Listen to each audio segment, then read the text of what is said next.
The moment Claire Monroe's breath touched his ear at that wedding, Ryan Walker's carefully constructed life began to crack.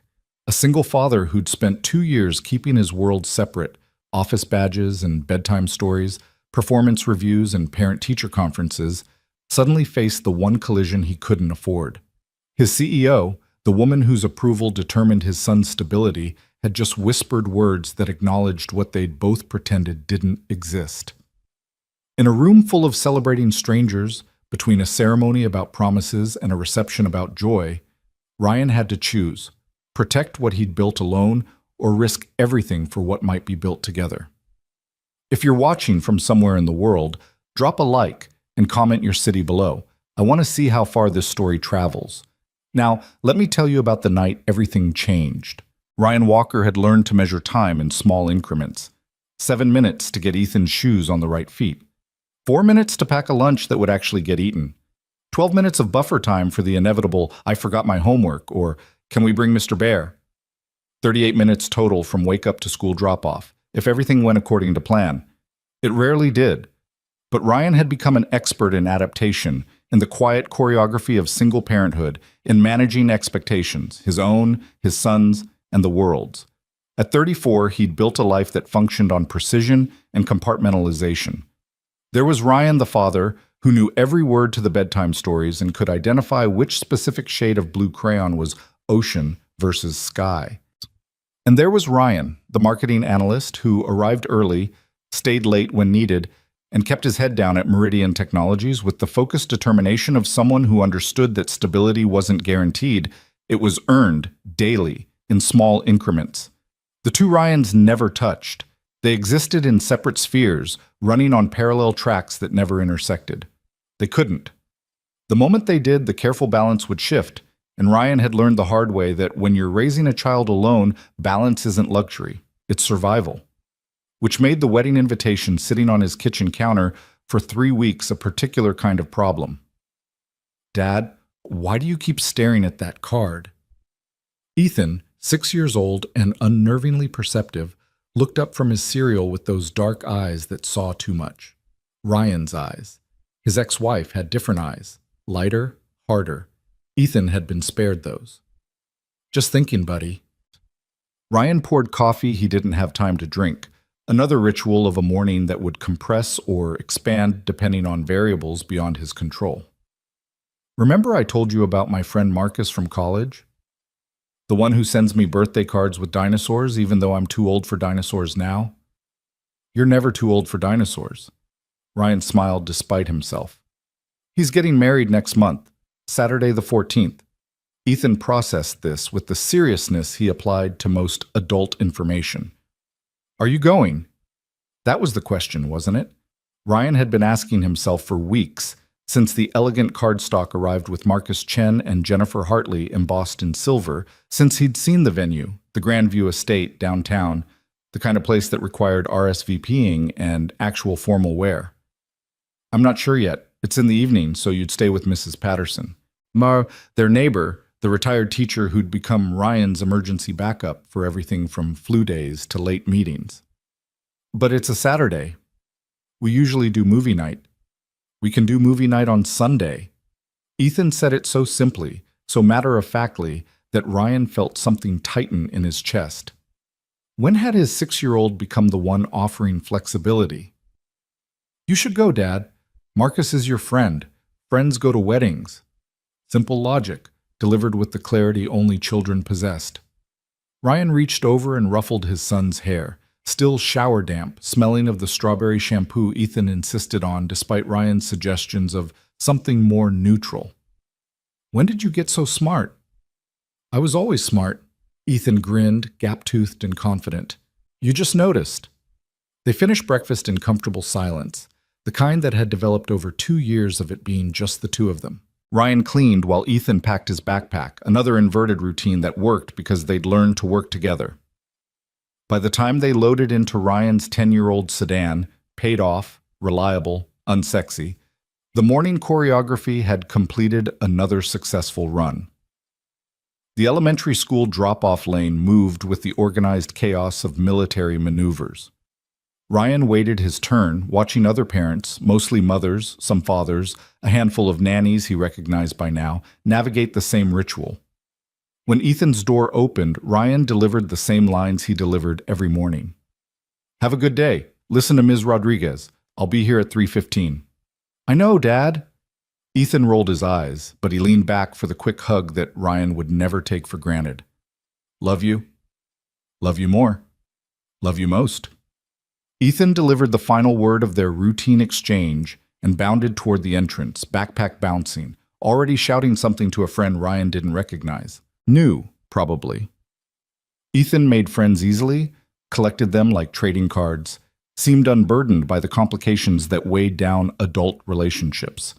Ryan watched until his son disappeared through the doors, then joined the procession of vehicles exiting the school zone. 22 minutes to get downtown to Meridian Technologies, traffic depending. The Meridian Technologies building rose 43 stories above the financial district, all glass and steel and architectural ambition. Ryan's office was on the 16th floor, high enough to have a view, low enough to remember he wasn't at the top. He'd been with the company for 3 years, starting just months after his divorce finalized, when he'd needed not just income, but purpose, structure, something to prove that he could still build a career while building a life for his son. Marketing analytics suited him. Numbers made sense. Data didn't require interpretation the way people did. You tracked engagement, measured conversion, optimized performance, clear inputs, measurable outputs. Ryan was good at it, good enough to earn steady raises, good enough to be trusted with significant accounts, good enough to be noticed, just not too noticed. "Morning, Ryan." Jessica from Brand Strategy passed his cubicle with her usual coffee-fueled energy. "Did you see the memo about the Monroe Initiative presentation? They're doing final selection next week." Ryan had seen it. The Monroe Initiative was the company's flagship leadership development program, named after the CEO who'd launched it when she took over 18 months ago. Competitive, prestigious, the kind of thing that accelerated careers. Ryan had been encouraged to apply. He hadn't. "Yeah, saw it." He logged into his workstation, already pulling up the campaign reports that needed review before the 10 o'clock meeting. "You applying?" "Already submitted." Jessica leaned against his cubicle wall, lowering her voice conspiratorially. "Though between us, I think it's mostly for show. Monroe probably already knows who she wants. She notices everything." That was true. Claire Monroe had a reputation, not the harsh, demanding type of notice that created fear, but the precise, comprehensive awareness that created excellence. She knew her company, knew her people, moved through the building with the kind of quiet authority that didn't need volume. Ryan had been in exactly 3 meetings with her, watched her cut through hours of potential discussion with questions so direct they eliminated everything except truth. He respected the hell out of her, from a distance, where it was safe. "Well, good luck with it." Ryan turned back to his screen, the universal signal that he had work to do. Jessica took the hint, moving on with a wave. The morning proceeded in its familiar rhythm. Reports, emails, a conference call with a client on the West Coast who couldn't understand why their engagement metrics were declining. Ryan explained gently that authentic connection couldn't be manufactured through aggressive retargeting. They disagreed. He documented the disagreement. Professional, detached, exactly what the situation required. Lunch was a protein bar at his desk, eaten while reviewing competitive analysis. Ryan had learned to make time elastic, to fit 45 minutes of work into 30-minute blocks, to exist in the margins. Some of his colleagues took full hours, went out to restaurants, treated midday like a break. Ryan treated it like an opportunity to leave at 5:15 instead of 6, to be home before Ethan finished homework, to reclaim minutes that would otherwise disappear into the corporate void. He was closing his laptop, preparing to head to the 3 o'clock status meeting, when his phone buzzed. Marcus Chen's name appeared on the screen, connected to a text that immediately made Ryan smile. "Dude, final head count due Friday. Are you coming, or am I going to have to live with the fact that my college roommate missed my wedding because he's become a hermit?" Ryan could picture Marcus perfectly as he typed it, probably grinning, definitely using voice to text because typing full messages was inefficient, wearing something expensive but somehow making it look casual. They'd lived together for 3 years at State, had been close enough that Marcus was one of the first people Ryan called when his marriage imploded. Close enough that Marcus had shown up with pizza and beer and no judgment, had sat with Ryan in an empty apartment while Ethan slept in the only bedroom that had furniture, had listened to all of it without trying to fix anything. Real friendship, the kind that didn't require maintenance, just showed up when needed. Ryan typed back, "Not a hermit, a father. There's a difference." 3 dots appeared immediately. Same thing sometimes. But seriously, come. Jennifer's excited to meet you, and I promise the open bar will make up for having to wear a suit. The suit. Ryan had exactly one, purchased for interviews 3 years ago, probably still fit if he was lucky. He'd have to check. "Let me confirm childcare. I'll let you know by tomorrow." That's not a no. I'm counting it as a yes. Ryan smiled despite himself, pocketed his phone, and headed to the conference room where his afternoon would be spent discussing Q3 projections for a product launch he'd helped develop. The meeting ran long, they always did, but Ryan contributed when asked, stayed quiet when possible, and by 5:20 was heading to his car with the satisfied exhaustion of a day completed. Traffic was moderate. He picked up Ethan at aftercare, listened to a detailed explanation of why certain Pokémon were objectively superior to others, and made it home by 6:15 to start the dinner homework bath bedtime sequence that constituted their evenings. "Dad?" Ethan looked up from his math worksheet, pencil hovering. "Did you decide about the wedding?" "Almost." Ryan checked the chicken in the oven, calculated timing. "I need to make sure Mrs. Patterson is available." "She will be. She told me last week she doesn't have plans." "You already asked her?" Ethan shrugged, returning to his multiplication problems with the casualness of someone who'd taken initiative and saw no reason to make it complicated. "I thought you might need help deciding." Ryan studied his son. This small person who'd learned to anticipate needs, who'd developed competence beyond his years, not because Ryan pushed, but because circumstances required. It was one of those moments that happened occasionally when the weight of single parenthood felt less like burden and more like privilege. Yes, it was hard. Yes, Ryan carried it alone. But he was raising someone who noticed things, who helped without being asked, who understood that family meant supporting each other. "Thanks, buddy." Ryan's voice came out rougher than intended. "That was thoughtful." "I know," Ethan grinned. "So are you going?" Ryan thought about Marcus, about promises made years ago to stay connected even as life diverged. He thought about his closet, about whether he owned appropriate shoes. He thought about Ethan, about modeling what it meant to maintain relationships, to show up for people who mattered. "Yeah," he said finally. "I'm going." Brant. The next 2 weeks passed in the compressed time that defined Ryan's existence. Work intensified, a major client presentation, unexpected personnel changes, the kind of organizational turbulence that required extra hours and careful navigation. Home intensified too. Ethan's school project on habitats, a minor cold that wasn't serious enough to stay home but needed monitoring, the constant low-level logistics of keeping a 6-year-old healthy, educated, and emotionally stable. Ryan managed it all with the competence he'd developed through necessity, but by the Thursday before Marcus's wedding, he was running on fumes and determination. "You look tired." Jessica materialized at his cubicle with her characteristic directness. "Everything okay?" "Fine. Just a busy week." Ryan didn't look up from his screen, where he was formatting slides that needed to be perfect because the CEO would be in tomorrow's presentation. Claire Monroe didn't accept sloppy work, didn't forgive missed details. "How'd your Monroe Initiative interview go?" "Intense. She asked about my 5-year vision, then asked why I was lying." Jessica laughed, but there was respect in it. "She's intimidating as hell, but in the best way. Like she sees exactly who you are and decides if that's useful." Ryan had never wanted to be seen that clearly. Useful was fine. Invisible was better.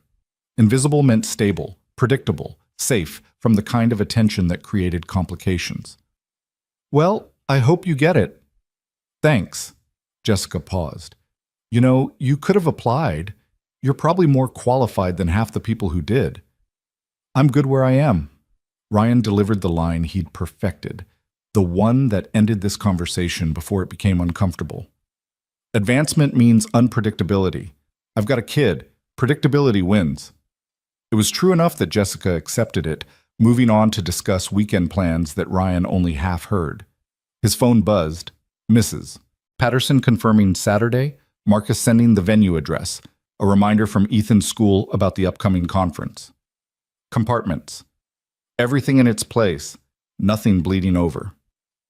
Friday's presentation went well.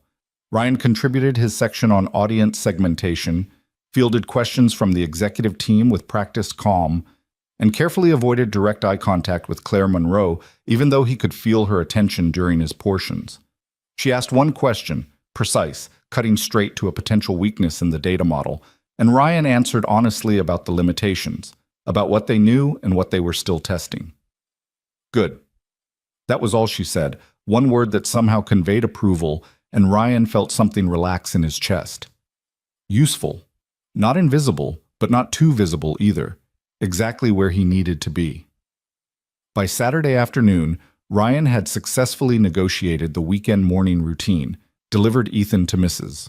Patterson with detailed instructions and emergency contacts, and was standing in his bedroom staring at the suit that did, miraculously, still fit. Navy blue, conservative, professional. The tie took 3 attempts to get right.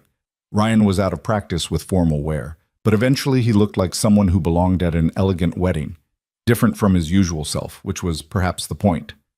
Tonight he wasn't Ryan the analyst, Ryan the father. Tonight he was just Ryan, friend of the groom, participant in celebration, allowed to exist outside his usual boundaries for a few hours. The Grandview estate was exactly as elegant as its website promised. Ryan arrived early, habit, not nervousness, and found himself in a reception area already filling with guests. The ceremony wouldn't start for 40 minutes, leaving time for the awkward mingling that preceded all formal events. He recognized a few faces from college, exchanged greetings and brief updates with people he'd once known well, and now knew only through social media highlights. Everyone had aged in the same 8 years since graduation, but differently. Some carrying weight, others looking lighter, all of them wearing the particular polish that came with approaching middle age in professional careers. Ryan Walker, you magnificent bastard! Marcus appeared from the crowd, looking genuinely happy in a way that made the expensive suit and meticulous styling irrelevant. You came. I RSVP'd, didn't I? Yeah, but I thought you might chicken out. Marcus pulled him into a hug, the kind of greeting that communicated real affection without needing words. How's Ethan? Good. Growing.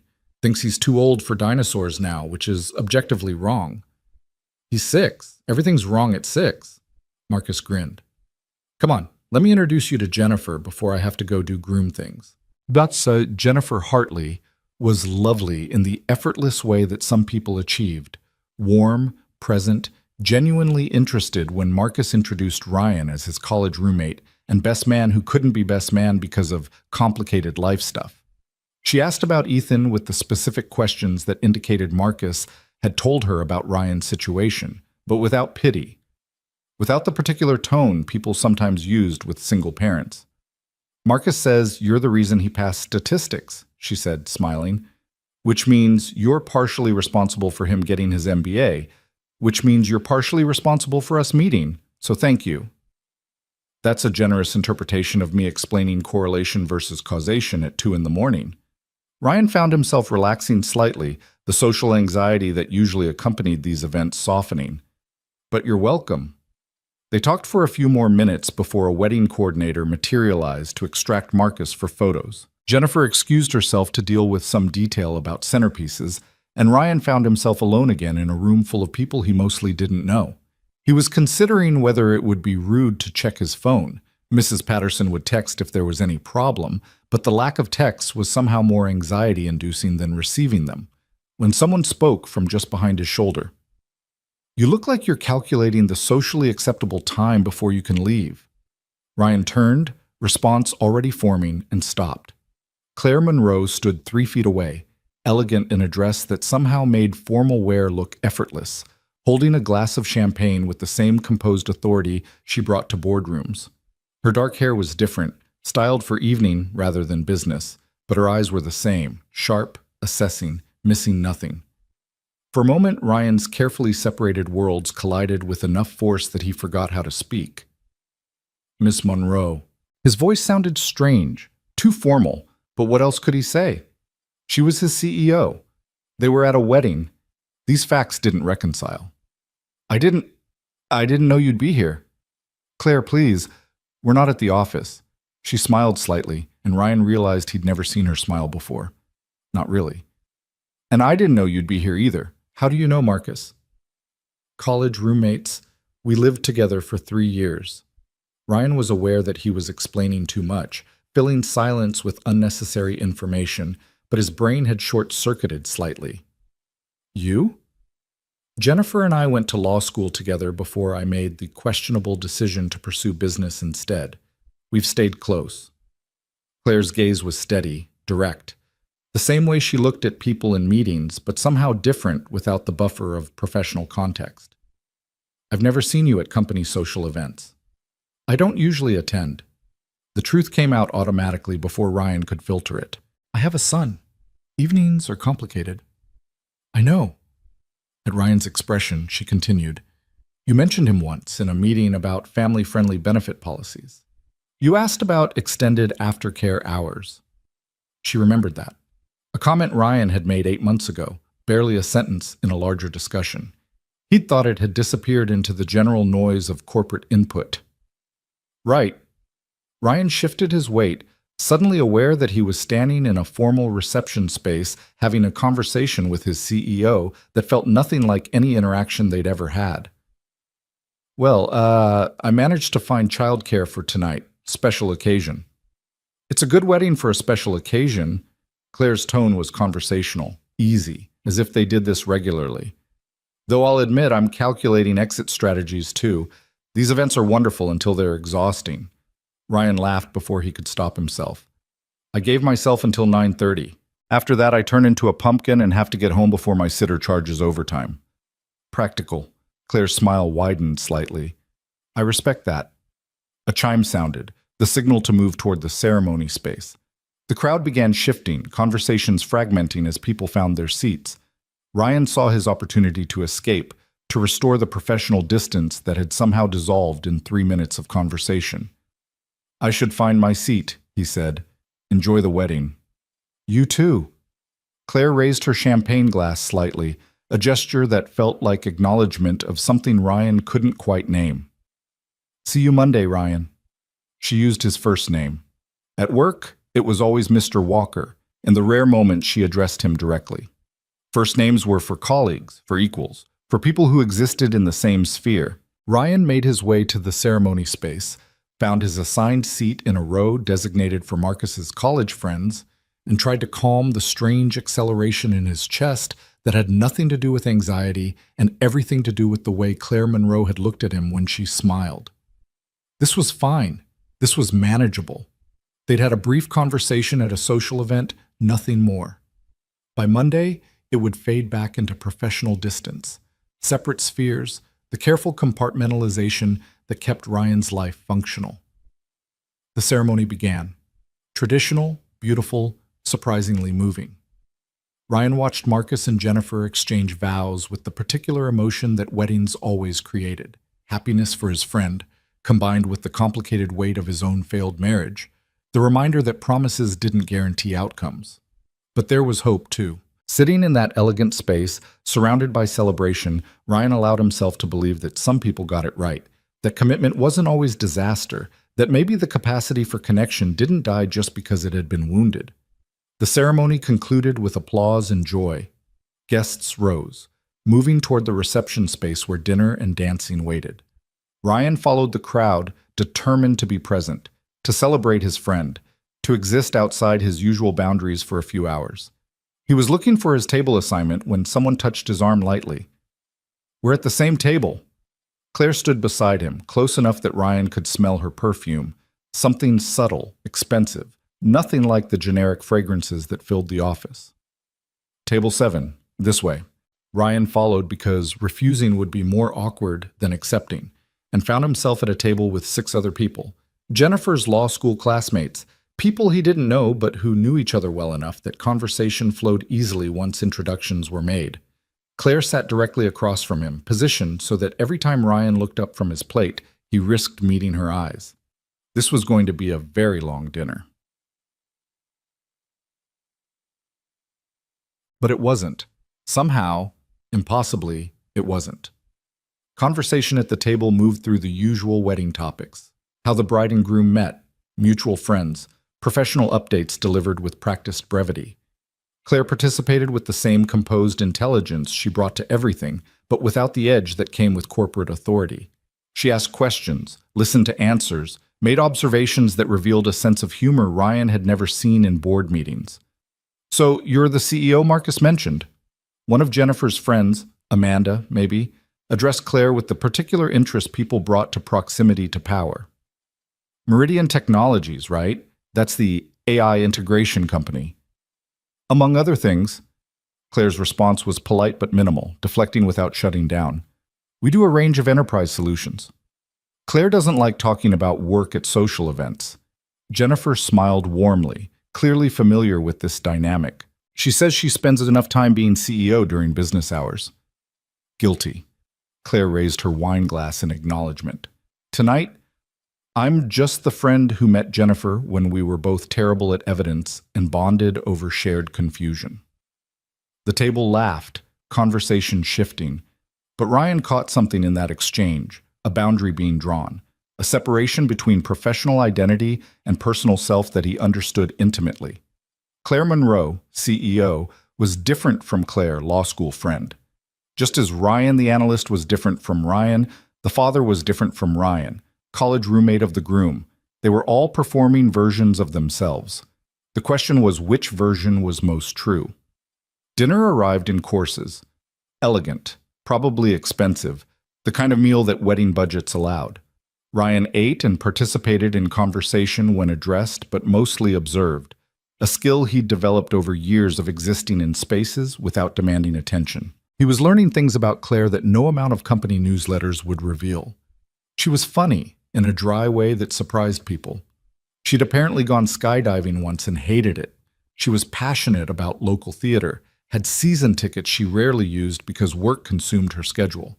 She spoke about Jennifer with genuine affection, the kind that came from years of friendship that survived different life paths. She was human, complicated, real. It was disorienting. "Ryan." Claire's voice pulled him from observation.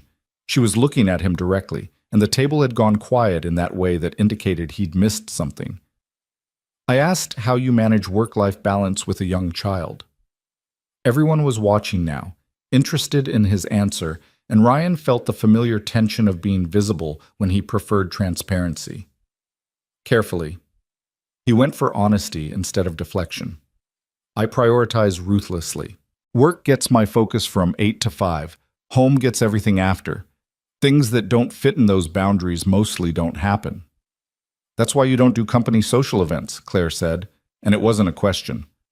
"Yeah, I'd rather have dinner with my son than network at happy hour." Ryan paused, then added, "No offense to company culture." "None taken. I think that's admirable." Claire's expression was thoughtful, serious. "Too many people sacrifice what matters for what's expected. You've chosen differently." "I didn't really choose. My ex-wife left when Ethan was 4. Joint custody didn't work out, so it's just us." Ryan wasn't sure why he was sharing this, why Claire's attention made him want to be honest. "You adapt, or you fail." "I adapted." The table had gone quiet in a different way now, the particular silence that followed personal revelation. But Claire didn't look away, didn't offer empty platitudes. "That takes real strength," she said simply. "The kind that doesn't show up on performance reviews but matters more than anything that does." Their eyes held for a moment longer than comfortable, and Ryan felt something shift.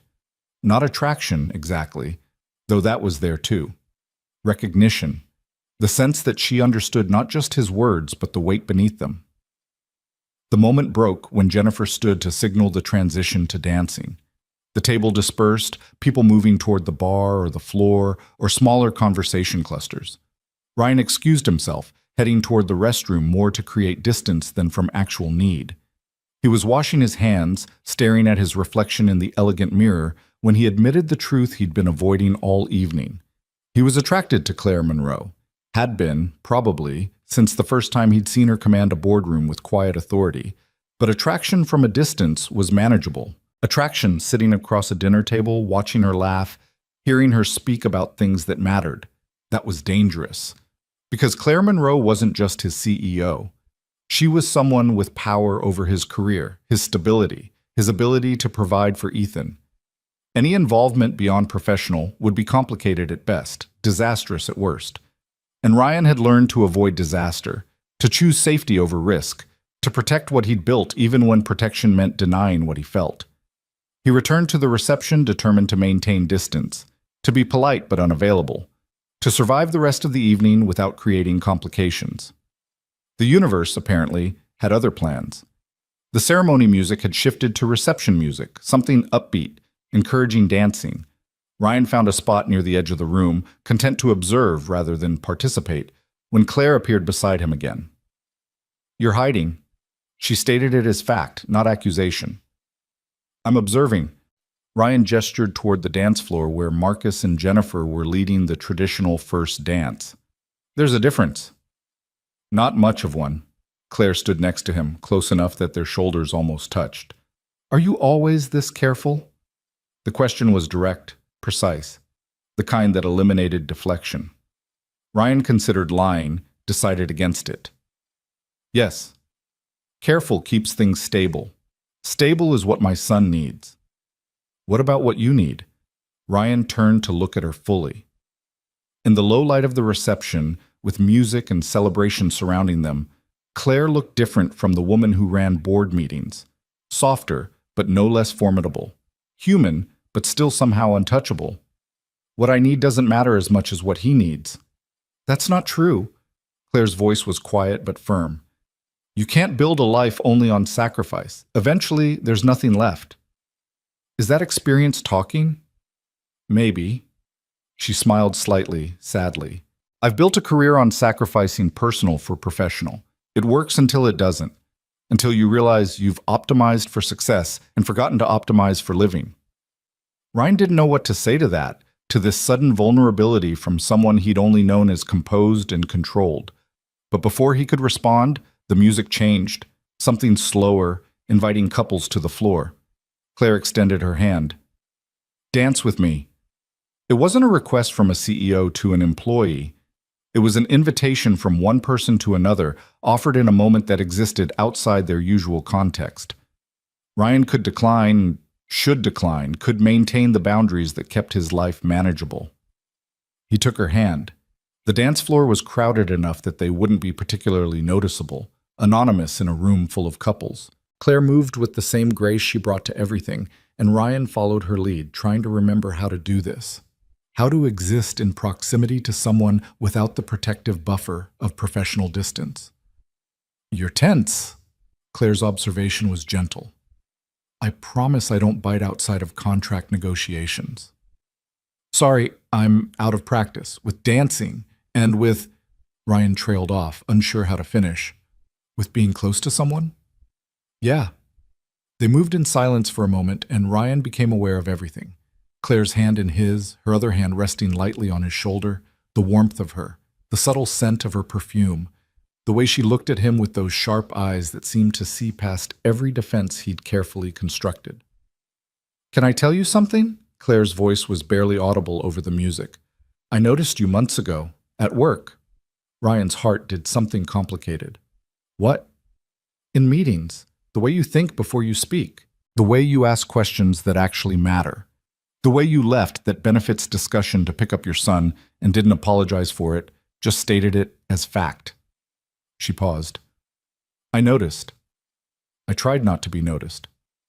"I know. That's what made it noticeable." Claire's smile was rueful. "Do you have any idea how rare it is to find someone who doesn't perform for attention, who just does good work and goes home to what matters?" Ryan couldn't breathe properly. This was wrong, dangerous, everything he'd tried to avoid. But Claire's hand was warm in his, and her eyes were honest, and for the first time in 2 years, Ryan wanted something beyond stability. This can't happen. He said it out loud, naming the truth. You're my CEO. I have a child who depends on me keeping my job. The risk is too high. I know. Claire didn't look away, didn't pretend otherwise. I know all the reasons this is complicated, but I'm tired of living entirely in the logical space, of making every decision based on optimization. Sometimes the right thing isn't the safe thing. And sometimes it is. Ryan forced himself to maintain eye contact, to be as honest as she was being. I can't afford mistakes. Ethan can't afford me making choices based on what I want instead of what's stable. Is that what this would be? A mistake? The music was ending, other couples beginning to separate, return to tables or the bar or other conversations.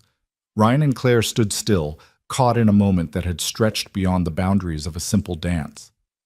I don't know, Ryan admitted finally, but I can't risk finding out. Something flickered across Claire's expression. Disappointment, understanding, resignation. She stepped back, creating the professional distance Ryan had requested, but her eyes held his for one more moment. You're right. Of course you're right. Her voice had shifted, becoming more controlled, more like the CEO he knew from meetings. I apologize if I made things awkward. That wasn't my intention. You didn't. Ryan wanted to say more, to explain that his refusal wasn't rejection, but protection, that under different circumstances he might choose differently. But what was the point? Circumstances were what they were. Thank you for the dance. Claire nodded, professional again, and turned to join a group of Jennifer's friends near the bar. Ryan watched her go, feeling the particular ache of choosing safety over desire, stability over risk. He stayed for another hour, long enough to congratulate Marcus properly, to make his presence count, to fulfill the social obligation that had brought him here. But his mind was elsewhere, caught in the impossible space between what he wanted and what he could afford to want. By 9:20, Ryan was in his car, driving home through Saturday night traffic, trying to convince himself he'd made the right choice. Mrs. Patterson reported that Ethan had been perfect. Homework done, dinner eaten, bedtime routine completed without resistance. Ryan paid her, added the generous tip he always included, and waited until she left before going to his son's room. Ethan was asleep, one arm wrapped around Mr. Bear despite his insistence that he was too old for stuffed animals. Ryan stood in the doorway, watching the steady rise and fall of his son's breathing, and felt the choices he'd made solidify into certainty. This was what mattered. This small person who trusted him, needed him, depended on him to be stable and present and reliable. Whatever Ryan had felt on that dance floor, whatever Claire had offered, it paled against the weight of this responsibility. He'd chosen correctly. He was sure of it. So why did it feel like loss? Monday morning arrived with its usual demands. Ryan executed the familiar choreography: breakfast, school drop-off, commute, with mechanical precision, trying not to think about the weekend, about Claire, about words that couldn't be unsaid. The office felt different, though objectively nothing had changed. Same cubicle, same colleagues, same work. But Ryan carried the knowledge of Saturday night into every interaction, wondering if Claire remembered, if she regretted her honesty, if everything was about to become impossibly complicated.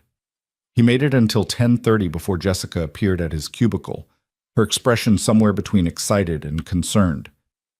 "Did you hear?" Ryan looked up from his report, already tired. "Hear what?" "Claire Monroe just announced a restructure of the leadership development program. She's personally mentoring the selected candidates." Jessica leaned against the cubicle wall, lowering her voice. "And apparently she added names to the list. So, people who didn't even apply." Ryan's stomach did something unpleasant. "Who?" "They haven't announced yet, but rumor is she's including people who show authentic leadership qualities that don't seek attention." Jessica air-quoted the phrase, which sounds like classic Monroe, finding value in unexpected places. "That's good," Ryan managed. "The company needs diverse leadership." "True, but also," Jessica hesitated, "people are talking, wondering what criteria she's really using. You know how it is." Ryan did know. Corporate environments thrived on speculation, on reading meaning into every executive decision, on wondering who had access and why. If Claire had noticed Ryan months ago, if she'd seen something worth mentoring, people would wonder about that attention, would question it, would make it into something it wasn't, or worse, would make it into exactly what it was. His phone buzzed. An email notification from Claire Monroe's office. Subject: Leadership Development Program. Ryan opened it with hands that weren't quite steady. Mr. Walker, you've been selected for the Monroe PSME initiative based on your consistent demonstration of strategic thinking, effective communication, and authentic leadership principles. The program begins next month and requires a commitment of approximately 8 hours per week, including evening sessions. I understand this may present scheduling challenges given your family obligations. Please let me know if you're able to participate, and we can discuss accommodation options if needed. Regards, Claire Monroe. Professional. Formal. Exactly what an email from a CEO to a selected employee should be. Nothing in it suggested Saturday night had happened, that they danced, that she'd told him she'd noticed him months ago. But the selection itself was the message. She'd heard him say he couldn't risk this, and she'd responded by offering professional opportunity. Not romance, not complication, but advancement on merit. The kind of thing that would benefit his career, his stability, his ability to provide for Ethan. It was generous. It was appropriate. It was exactly what Ryan should want. He stared at the email for a long time before typing his response. Miss Monroe, thank you for this opportunity. I'm honored to be selected and will make the scheduling work. Please let me know the next steps. Respectfully, Ryan Walker. He hit send before he could reconsider, before he could analyze what accepting meant, what proximity to Claire would require. This was professional development, leadership training, the kind of opportunity that came rarely and shouldn't be refused just because his feelings were complicated. The rest of the day passed in the usual rhythm. Meetings, reports, client calls. Ryan worked late, not excessively, but enough to clear his desk before tomorrow's demands. He picked up Ethan, made dinner, supervised homework, and acted bedtime. But as he sat alone in his living room after Ethan slept, Ryan couldn't stop thinking about Claire's words on that dance floor. Sometimes the right thing isn't the safe thing. Maybe she was wrong. Maybe safety was always right when you had a child depending on you. Or maybe, and this was the thought Ryan couldn't quite silence, maybe choosing only safety meant never really living at all. He didn't have answers, only questions, and the strange sense that something fundamental had shifted, that the careful compartments he'd built around his life had developed cracks that no amount of caution could fully seal. Ryan Walker, who'd learned to measure time in small increments, who'd built a life on precision and separation, was beginning to understand that some things couldn't be measured or separated. Some things simply existed, messy and complicated and real, regardless of whether you had room for them in your carefully constructed world. The wedding had changed something.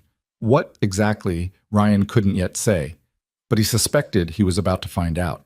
The first leadership development session was scheduled for Thursday evening at 6:30, which meant Ryan had exactly 15 minutes between leaving the office and needing to be back in the executive conference room on the 42nd floor. Not enough time to go home. Barely enough time to call Ethan at aftercare and confirm homework was started. Definitely not enough time to process the fact that he'd be spending the next 2 hours in close quarters with Claire Monroe and 7 other people who'd somehow earned her attention. Ryan used those 15 minutes to grab coffee from the lobby cafe and mentally prepare himself for professional distance. This was career development, nothing more. Whatever had happened at the wedding was irrelevant. They were CEO and employee, mentor and mentee, existing in clearly defined roles that didn't include dance floors or whispered confessions or the way Claire's hand had felt in his. He was the last to arrive. The conference room held 8 chairs arranged in a loose circle, deliberately informal, Ryan noted, and 7 were already occupied. Ryan recognized most of the faces. Jessica from Brand Strategy, 2 senior analysts from finance, someone from HR whose name he couldn't remember, and 3 others he'd seen around but never worked with directly.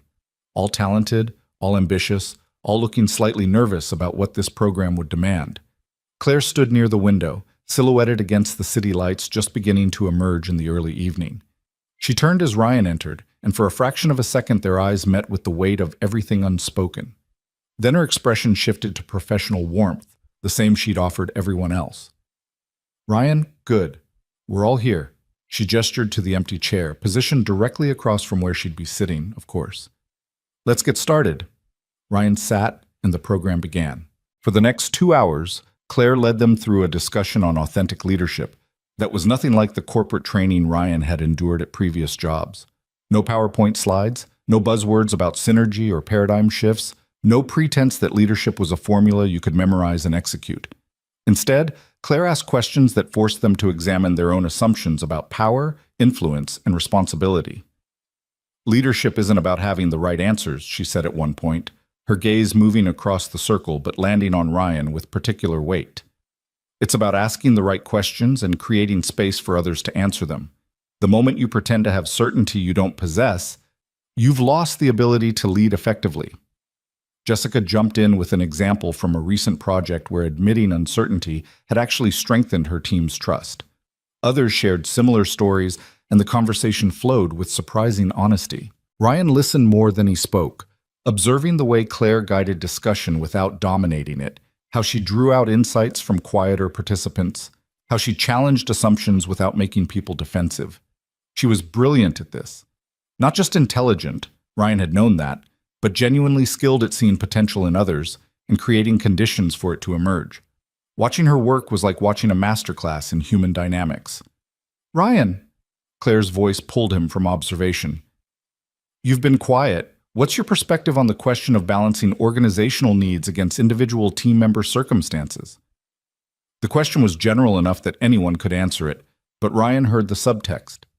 She was asking about what he'd told her at the wedding, about prioritizing ruthlessly, about choosing his son over networking.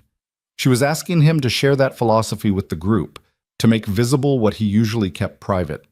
He could deflect, could give a safe corporate answer about flexibility and accommodation, could maintain the careful separation between Ryan the employee and Ryan the father. But Claire's eyes held a challenge, and something in Ryan refused to back down.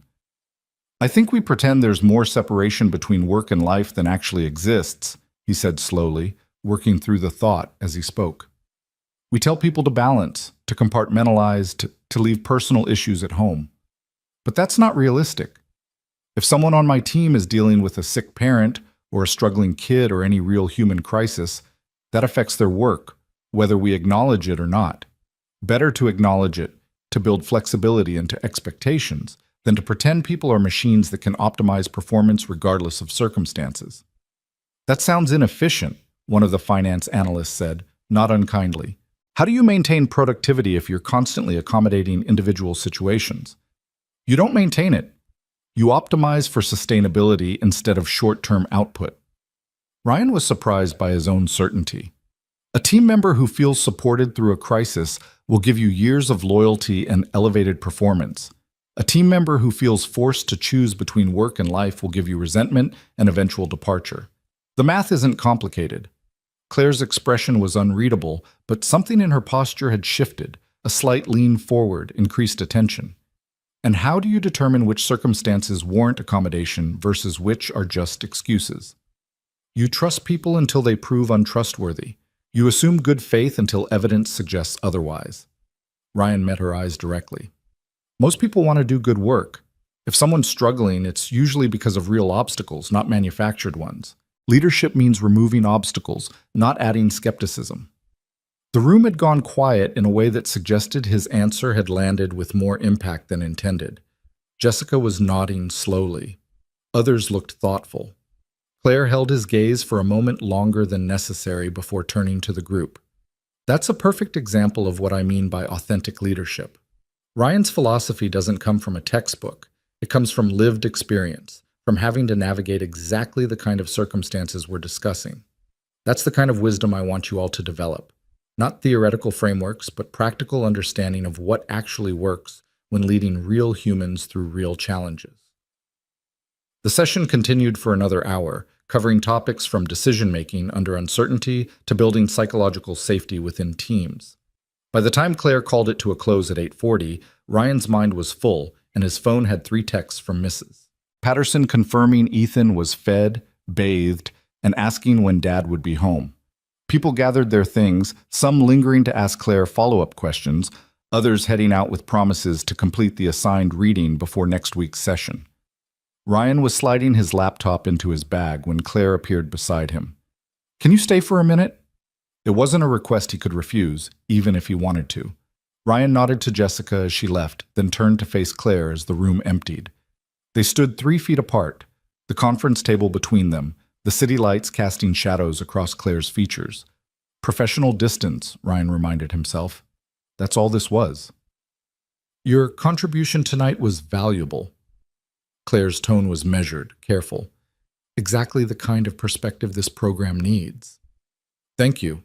Ryan hesitated, then added, "I wasn't sure if accepting the invitation was appropriate, given what happened at the wedding." Claire finished the thought he couldn't quite voice. "I want to be clear about something, Ryan. Your selection for this program had nothing to do with personal feelings. I've been watching your work for months, your strategic thinking, your team dynamics, your results. You earned this opportunity on merit. I believe you." And he did. Claire Monroe didn't compromise professional standards for personal reasons, but that didn't eliminate the complication. It's just, people talk. If I'm receiving mentorship from you, and if there's any perception that it's because of something other than performance, then we make sure there's no basis for that perception. Claire's voice was firm. This program has clear metrics, documented outcomes, peer evaluation components, everything transparent, everything justified. Okay. Ryan wanted to believe it was that simple, that professional structures could contain personal complications indefinitely. "And what about—" He couldn't finish. "What about what I feel when I look at you? What about the fact that I haven't stopped thinking about that dance? What about the way you saw me, really saw me, and it felt like coming home to something I didn't know I'd lost?" "What about maintaining appropriate boundaries?" Claire supplied, reading the question he couldn't ask. "We do exactly that. You're a program participant. I'm your mentor. We interact within those parameters and nowhere else."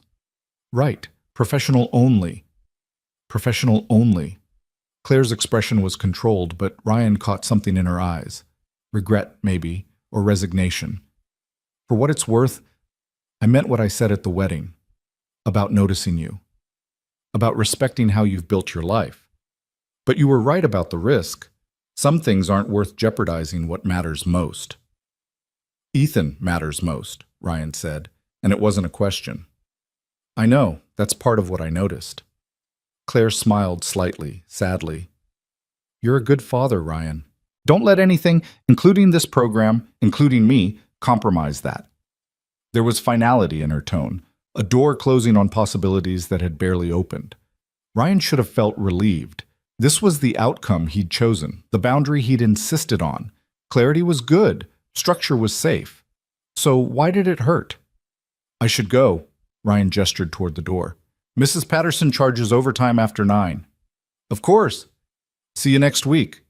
Ryan left the conference room, rode the elevator down 42 floors, walked to his car through the parking garage that echoed with footsteps.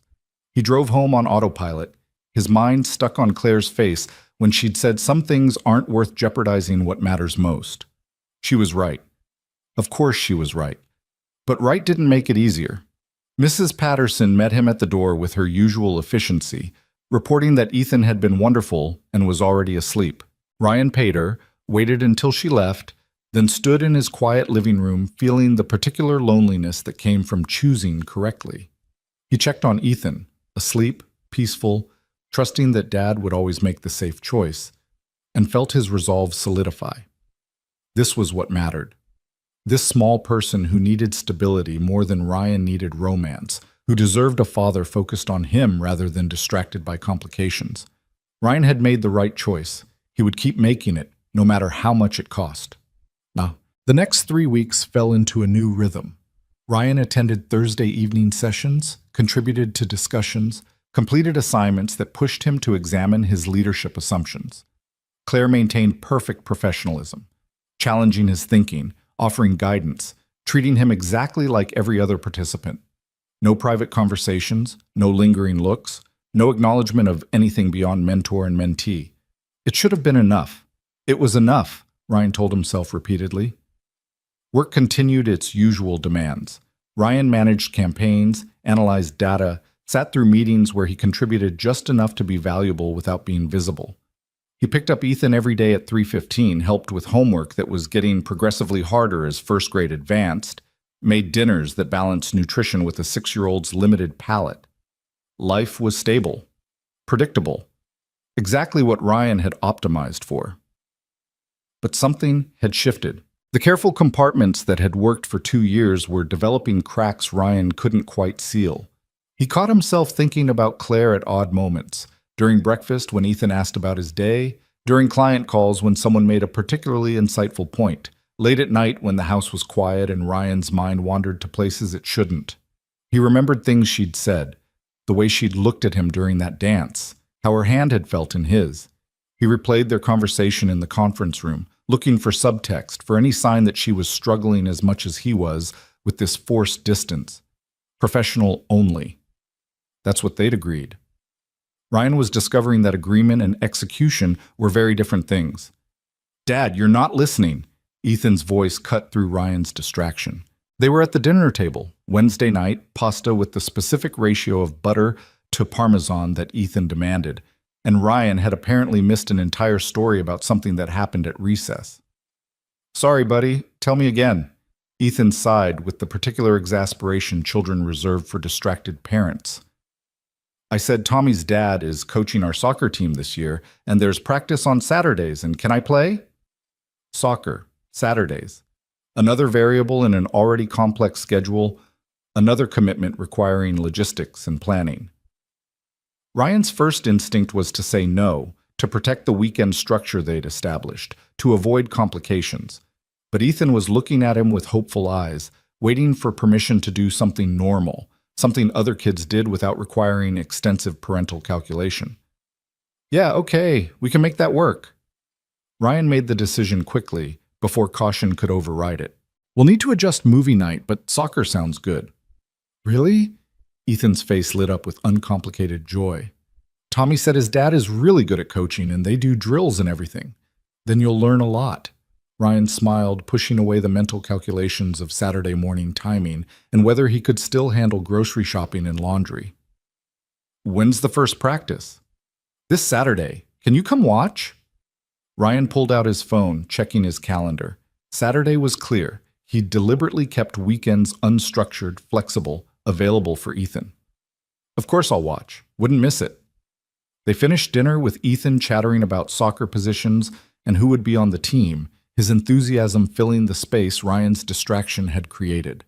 By the time bedtime arrived, Ethan was too excited to sleep, requiring 3 stories and a promise that they'd go shopping for cleats this week. Ryan finally got him settled at 9:15, exhausted but satisfied.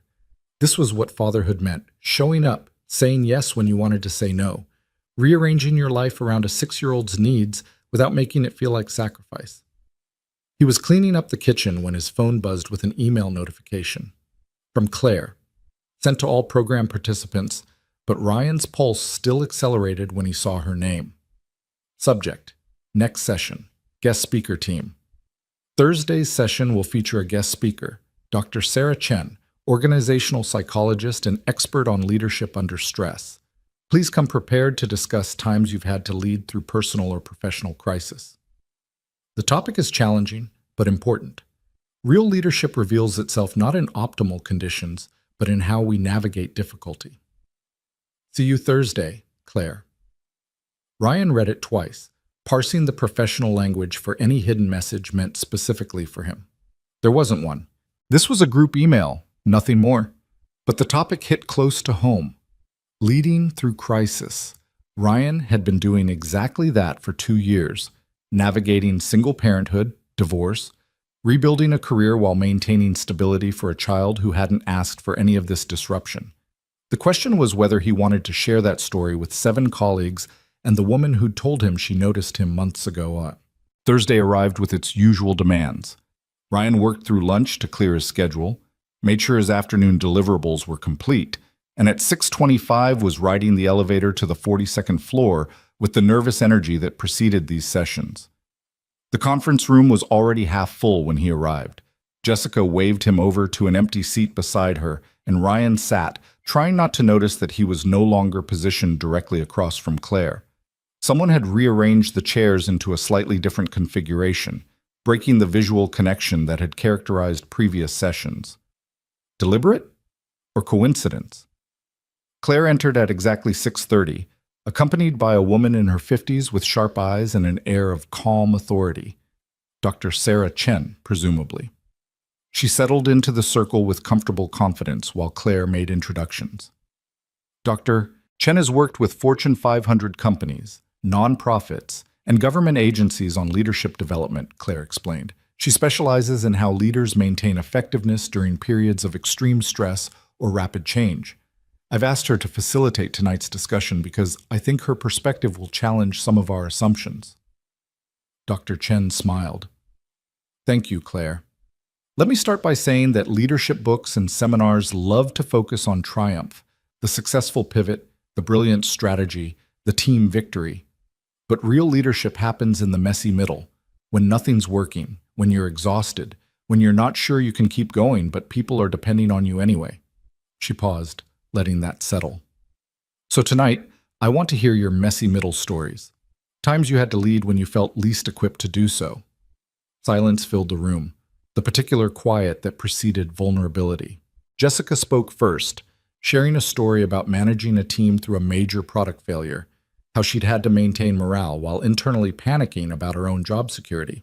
Others followed, a restructure that eliminated half a department, a family medical crisis that happened during a critical project deadline, professional mistakes that required public acknowledgement and correction. Each story revealed the gap between the polished professional personas they showed the world and the complicated humans beneath. Dr. Chen listened with focused attention, asking questions that pushed them deeper, that forced them to examine not just what happened, but how they'd navigated the emotional weight of leadership under duress. Ryan listened, contributed to the discussion when asked, but kept his own story private. These were his colleagues. Sharing professional challenges was one thing. Exposing the full reality of single parenthood felt like crossing a line he wasn't ready to cross. But Dr. Chen had noticed his silence. Ryan, you've been quiet. I'd like to hear your perspective. Her tone was gentle but firm. What's a time you had to lead through crisis? Ryan felt 8 pairs of eyes on him, waiting. Claire's expression was neutral, professional, giving nothing away. He could offer something work-related, keep it safe, maintain the separation between public and private self. Instead, he heard himself say, "My divorce." The words hung in the air, more honest than intended. My ex-wife left when our son was 4, Ryan continued, committed now to truth. She wanted joint custody initially, but she couldn't handle the actual work of parenting, so it became just me and Ethan, and I had to figure out how to be enough parent, enough stability, enough of everything, while rebuilding my career and not falling apart. He paused, aware that his voice had roughened. I didn't have a team to lead in the traditional sense, but I had a 4-year-old looking at me to make sense of his world falling apart. That's leadership. Every day showing up when you're exhausted, making decisions when you're terrified, pretending you have answers when you're barely holding together yourself. The room had gone completely still. Dr. Chen's expression was thoughtful, but Ryan couldn't look at Claire, couldn't see her reaction to this exposure of everything he usually kept hidden. That's exactly what I'm talking about, Dr. Chen said quietly. The kind of leadership that doesn't come with a title or recognition, but requires more strength than most executive positions ever will. How did you maintain that over time? 2 years, you said? 2 years and 3 months. Ryan's precision came automatically. I maintain it by compartmentalizing, by being ruthlessly selective about what gets my attention, by accepting that I can't do everything, so I focus on what matters most. Ethan matters most. Everything else is secondary. Including your own needs? The question was direct, challenging. Especially my own needs. Ryan met Dr. Chen's eyes steadily. When you're a single parent, your needs become irrelevant, or at least they can't take priority. That's the trade-off. Is it? Dr. Chen tilted her head slightly. Or is that a story you tell yourself to justify a particular form of self-sacrifice? Ryan felt defensive surge through him. It's not a story. It's reality. I have limited time, limited energy, limited resources. Focusing on my son isn't sacrifice, it's priorities. I'm not questioning your priorities. I'm questioning whether the binary you've created, Ethan's needs versus your own, is actually serving either of you well. Dr. Chen's voice remained gentle despite the challenge. What does your son learn about relationships, about self-worth, about emotional health? If he watches his father consistently deny his own needs in service of parenting? The question landed like a physical blow. Ryan didn't have an answer. Claire spoke for the first time since Dr. Chen had taken over. I think what Dr. Chen is suggesting is that sustainable leadership, whether in an organization or a family, requires acknowledging that the leader is also human, also has needs, also deserves care. Martyr leadership eventually fails because it's built on depletion rather than renewal. Exactly. Dr. Chen nodded. Ryan, what you've accomplished is remarkable, genuinely impressive, but I'd encourage you to examine whether the compartmentalization that helped you survive the immediate crisis might now be preventing you from actually living. There's a difference between managing and thriving. Ryan wanted to argue, to defend the structure that had kept him functional for 2 years, but something in him recognized the truth beneath the challenge. He'd been managing, not thriving, surviving, not living, protecting Ethan from instability while maybe also protecting himself from risk. The session moved on to other topics, but Ryan remained stuck on that exchange, turning it over in his mind. When they finally broke at 8:40, he packed his things slowly, aware that Claire was dismissing other participants, that she might want to speak with him privately again. She did. Ryan, her voice was quiet, meant only for him. That took courage, what you shared tonight. Or stupidity, I'm not sure which. Ryan zipped his laptop bag, buying time before he had to look at her. Courage. Claire's certainty was absolute. Do you know how rare it is for someone to be that honest in a professional setting? To admit vulnerability without apology? Feels more like weakness. It's not. Claire moved closer, close enough that Ryan could smell her perfume again, that familiar scent that reminded him of the wedding, of dancing, of words whispered that couldn't be taken back. What Dr. Chen said about sustainable leadership requiring renewal, she's right. About organizational leadership and about what you're doing as a father. Ryan finally looked at her. Are you speaking as my mentor or as someone who cares about your well-being? Claire's eyes held his with intensity that felt nothing like professional distance. You've built something remarkable with Ethan, but you're also hollowing yourself out in the process, and that's not sustainable. Eventually, there won't be anything left. What else am I supposed to do? Risk his stability for my own, what? Happiness? That's selfish. Is it? Or is it modeling for him what healthy adulthood actually looks like? Claire's voice was passionate now, forgetting the careful neutrality she'd maintained for weeks. What happens when he grows up and remembers that his father never dated, never had friendships, never did anything except work and parent? What does that teach him about building a full life? Ryan felt something crack inside him, some wall he'd carefully constructed beginning to crumble. I don't know how to do both. I don't know how to be a good father and also be a person with needs and wants. The bandwidth doesn't exist. Maybe not alone. Claire was very close now, her voice barely above a whisper. But what if you didn't have to do it alone? The question hung between them, heavy with implication, dangerous with possibility. Ryan knew what she was offering, what she was suggesting: partnership, support, a chance at something beyond the isolated existence he'd built. But accepting meant risk, meant potential failure, meant exposing Ethan to the possibility of more disruption, more loss, more proof that adults couldn't be trusted to stay. I can't, Ryan forced the words out. Claire, I can't. The risk is too high. The risk of trying or the risk of never trying? Claire's eyes were bright, emotional in a way Ryan had never seen. Because you're taking a risk right now, Ryan. You're betting that you can sustain this level of isolation indefinitely, that you won't eventually collapse under the weight of doing everything alone. That's a risk too. It's a known risk. I can manage it. Can you? The challenge was gentle but firm. Or are you just better at managing loneliness than you are at managing connection? Ryan didn't have an answer to that.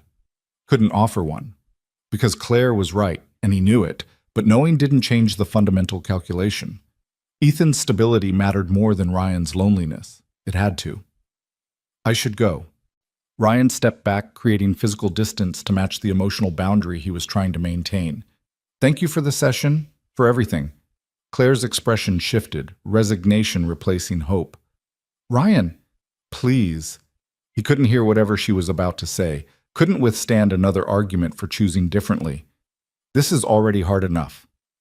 He left before she could respond, before his resolve could weaken further, before he could make a choice that felt right in the moment but wrong in its consequences. The drive home was mechanical. The house was quiet. Mrs. Patterson had texted that Ethan fell asleep early, worn out from soccer practice planning with his friends. Ryan paid her, checked on his son, then sat in the dark living room trying to convince himself he'd made the right choice. Again. But Dr. Chen's words kept circling through his mind.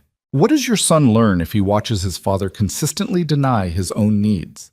And Claire's question, sharper still. Are you managing loneliness or managing connection? Ryan didn't sleep well that night. He kept thinking about leadership, about sustainability, about the difference between surviving and thriving, about whether the walls he'd built to protect Ethan might also be walls that prevented his son from seeing what healthy adult relationships actually looked like. By Friday morning, Ryan was exhausted and uncertain, questioning every assumption that had seemed solid just days before.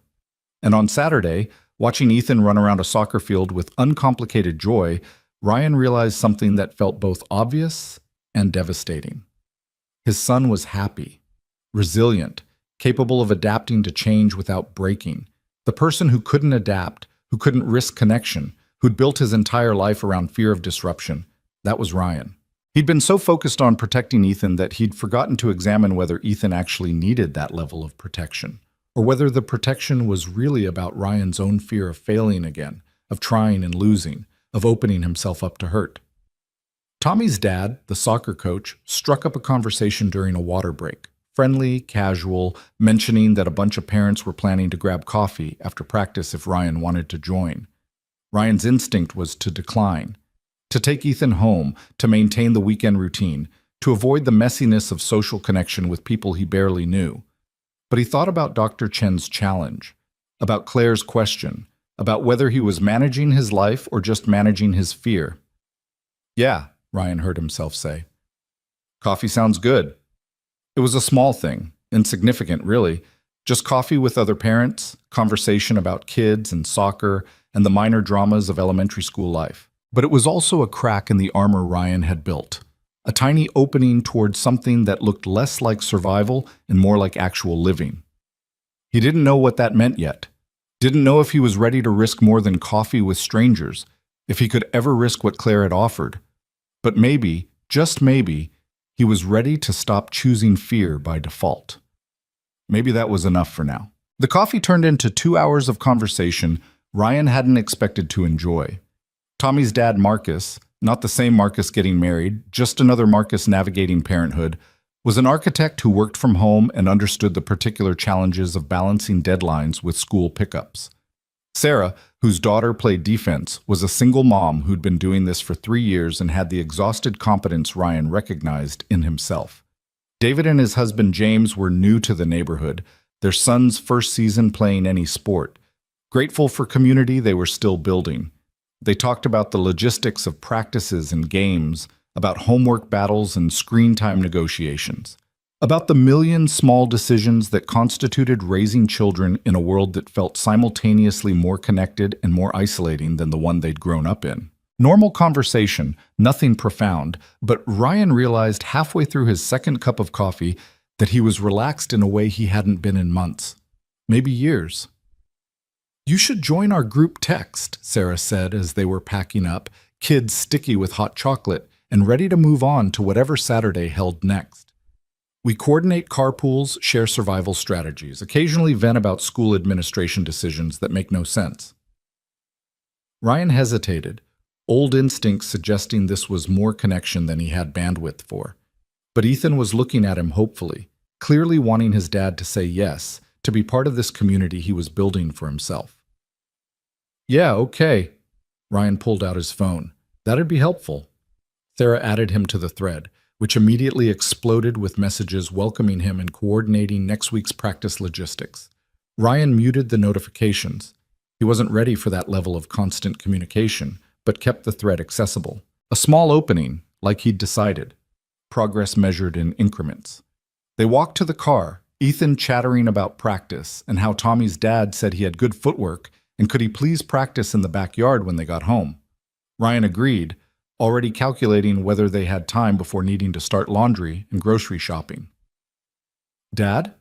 Ethan's voice had shifted, becoming more serious in the way that signaled an important question was coming. Are you okay? Ryan glanced at his son, surprised. Yeah, buddy, why?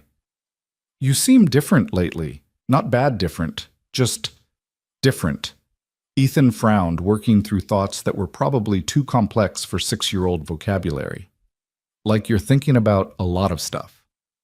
The perceptiveness shouldn't have surprised Ryan anymore, but it still did. I am thinking about some stuff, grown-up stuff, nothing you need to worry about. Is it about work? Or about that lady from the wedding? Ryan nearly drove through a red light. What? The pretty lady you danced with. I saw the picture. Ethan said it so casually, so matter-of-factly, that Ryan needed a moment to process. What picture? Mrs. Patterson showed me. On her phone. She said you looked happy. Ryan's mind raced.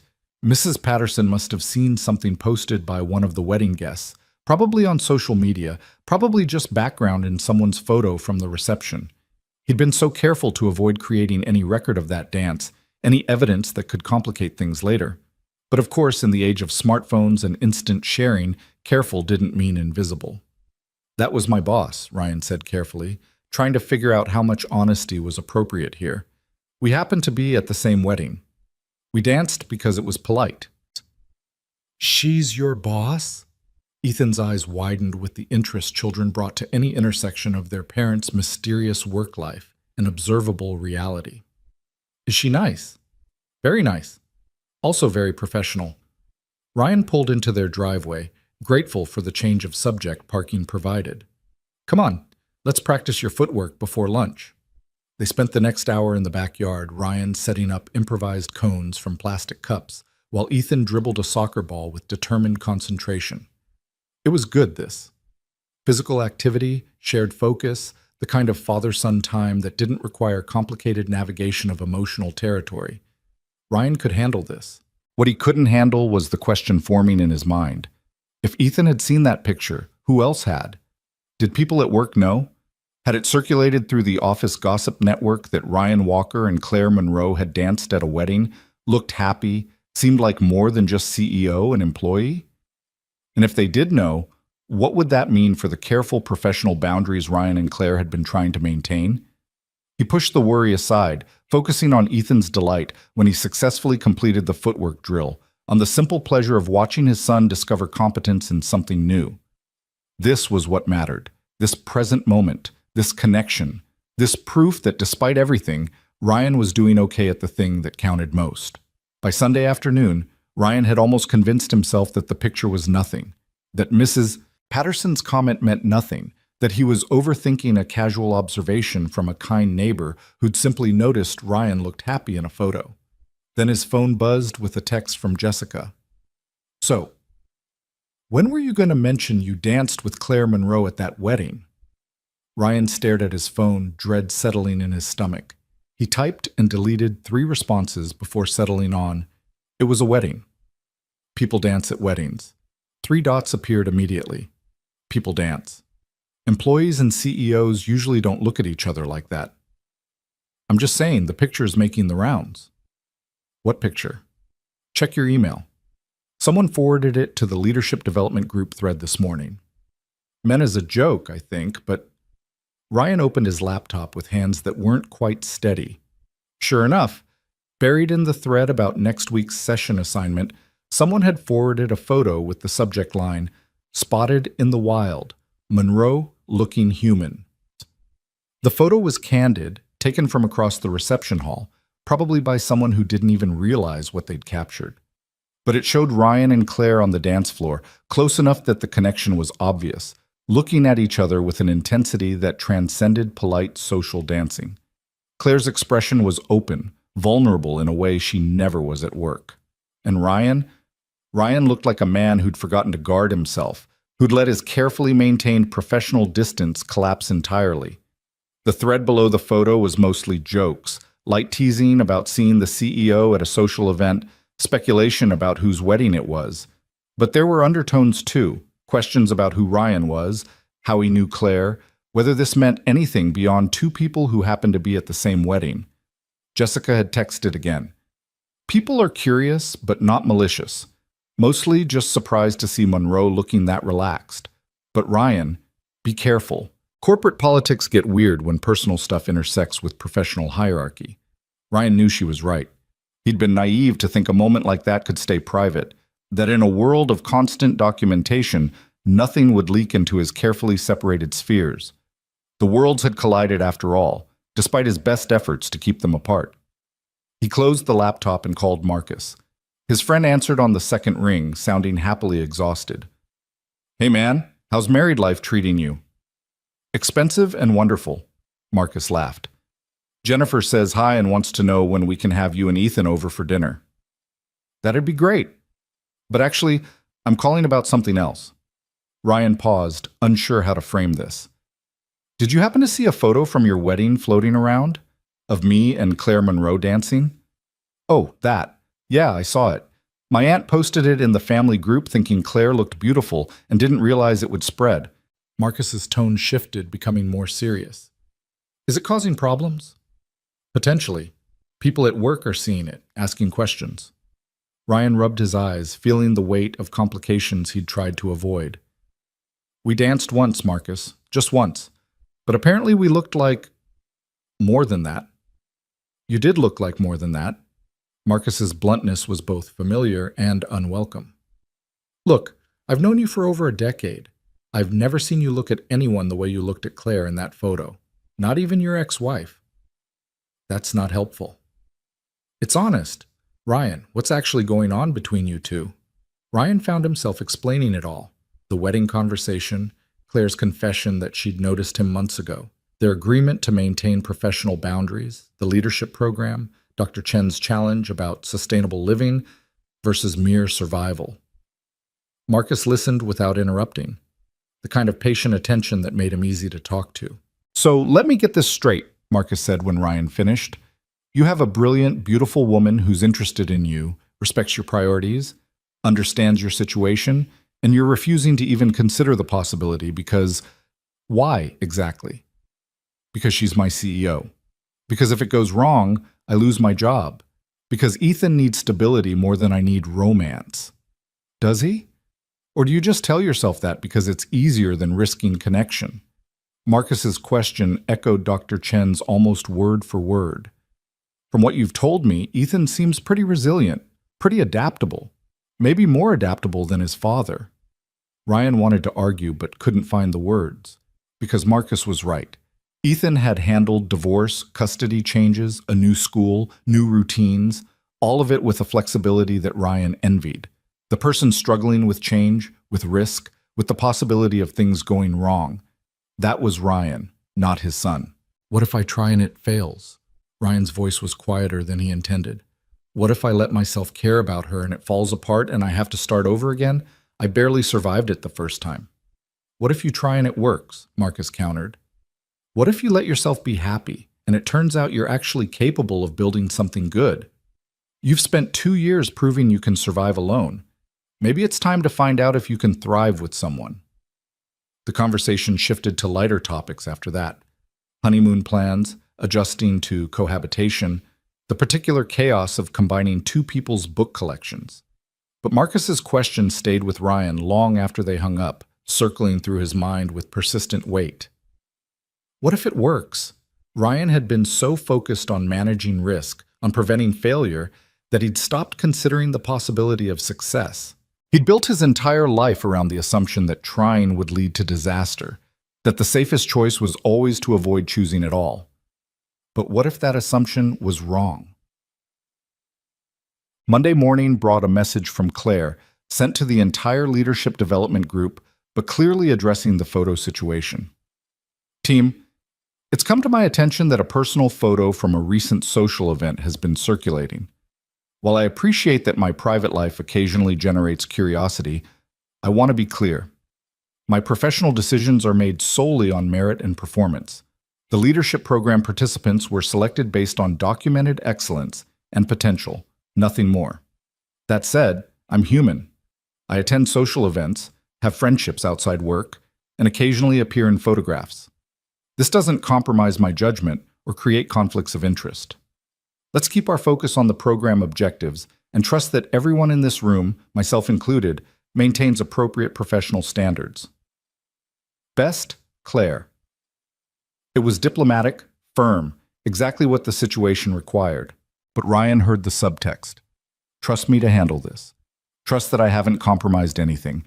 Trust that professional and personal can coexist without destroying either. The question was whether Ryan trusted himself the same way. Thursday's session was tense in ways that had nothing to do with the actual content. Dr. Chen returned to facilitate a discussion on ethical leadership and managing competing interests, a topic that felt painfully relevant given the previous week's photo circulation. People participated normally, seemingly unfazed by the minor scandal, but Ryan caught sidelong glances, the particular attention that came when people were actively not staring. Claire maintained her usual professionalism, directing conversation without dominating it, challenging assumptions without making anyone defensive. She didn't single Ryan out, didn't give him any special attention, treated him exactly like every other participant, which somehow felt worse than if she'd acknowledged the complication directly. The session ended at 8:40 as usual. People gathered their things, some lingering to talk to Dr. Chen, others heading out with the relieved energy of obligations completed. Ryan was sliding his laptop into his bag when Claire appeared beside him. Can we talk? Privately? Ryan nodded, following her to her office on the 43rd floor. He'd never been in Claire's office before, had deliberately avoided it, actually, and was struck by how different it was from what he expected. Minimal but warm, with art that suggested actual personal taste rather than corporate blandness, a window view that must be stunning during daylight hours, photos on the credenza that showed Claire with people who were clearly family or close friends. She closed the door, which felt both necessary and dangerous. I'm sorry about the photo, Claire said without preamble. I should have anticipated that attending a social event together might create complications. You're sorry for dancing with me at your friend's wedding? Ryan couldn't keep the edge from his voice. That seems like an overcorrection. I'm sorry that a private moment became public in a way that's affecting you professionally. Claire's tone was careful, controlled. The email I sent this morning was meant to shut down speculation, but I know corporate gossip doesn't disappear just because a CEO says it should. People are curious. They'll move on when something more interesting happens. Ryan set his bag down, suddenly tired of carrying it. But Claire, this is exactly what I was worried about. The moment our personal connection becomes visible, it creates complications. Questions about favoritism, about judgment, about whether you're making decisions based on merit or other factors. I know. Claire's composure cracked slightly, showing the frustration beneath. But Ryan, I can't pretend I don't know you outside of work. I can't unsee what I saw at that wedding, can't unfeel what I felt. And I don't want to. What are you saying? I'm saying that maintaining these boundaries is becoming impossible, not because I can't be professional, I can, and I will, but because every time I see you, every time we interact, I'm aware of what we're both pretending doesn't exist. Claire moved closer, her voice dropping. I'm tired of pretending. Aren't you? Ryan felt his carefully constructed defenses beginning to crumble. Of course I'm tired, but being tired doesn't change the facts. You're my CEO. I'm your employee. Those aren't roles we can just ignore because the situation is inconvenient. So we changed the reporting structure. Claire delivered it like a solution to a business problem, direct and practical. You move to a different department, report to someone else. The program continues with external facilitation instead of my direct involvement. We create appropriate separation while acknowledging that this, she gestured between them, is real and worth exploring. And when it fails, when people realize we're together and decide that every promotion I've ever gotten must have been influenced by personal connection, Ryan's voice was rising, emotion breaking through control. When it falls apart and I'm left trying to rebuild my career while explaining to my 6-year-old why Dad's personal choices affected his stability? Why are you so certain it will fail? Claire's question was almost a challenge. You talk about risk like failure is inevitable, like trying is the same as disaster.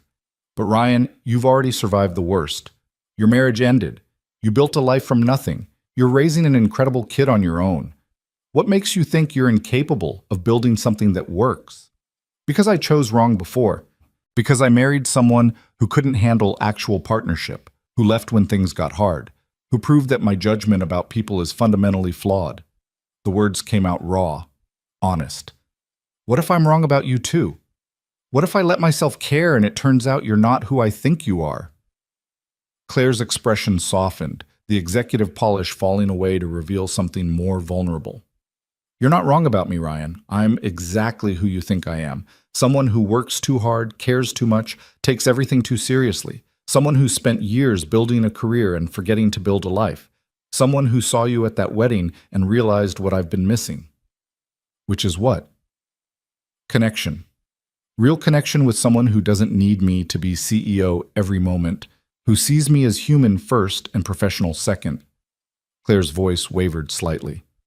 I've dated other executives, other people who understand the demands of leadership, but they always wanted the polished version, the successful version. You saw me struggling at a wedding reception and looked at me like I was enough exactly as I was. Ryan remembered that moment, the dance, the way Claire had seemed simultaneously powerful and fragile. How her guard had dropped for just a few moments, revealing the person beneath the authority. You were enough, he said quietly. You are enough. So are you. Claire closed the remaining distance between them. With all your caution and compartmentalization and fear of failure, you're enough. You're more than enough. They stood inches apart, the desk lamp casting shadows across Claire's face, the city lights visible through the window behind her. Ryan could feel his resistance weakening, the walls he'd built to protect himself developing cracks he couldn't repair. I'm scared, he admitted. I'm terrified of screwing this up, of hurting Ethan, of losing everything I've built. I'm scared too. Claire's honesty matched his. I'm scared of compromising my professional judgment, of creating conflicts I can't manage, of failing at something personal when I've spent my whole life succeeding at professional challenges. But I'm more scared of never trying, of looking back in 10 years and wondering what might have happened if I'd been brave enough to risk it. Ryan thought about Dr. Chen's question, about Marcus's challenge, about Ethan asking if he was okay because he seemed different lately. He thought about 2 years of careful management, of choosing safety over everything else, of building a life that functioned but didn't feel alive. And he thought about what it might mean to choose differently. If we do this, and I'm not saying we should, but if we do it carefully.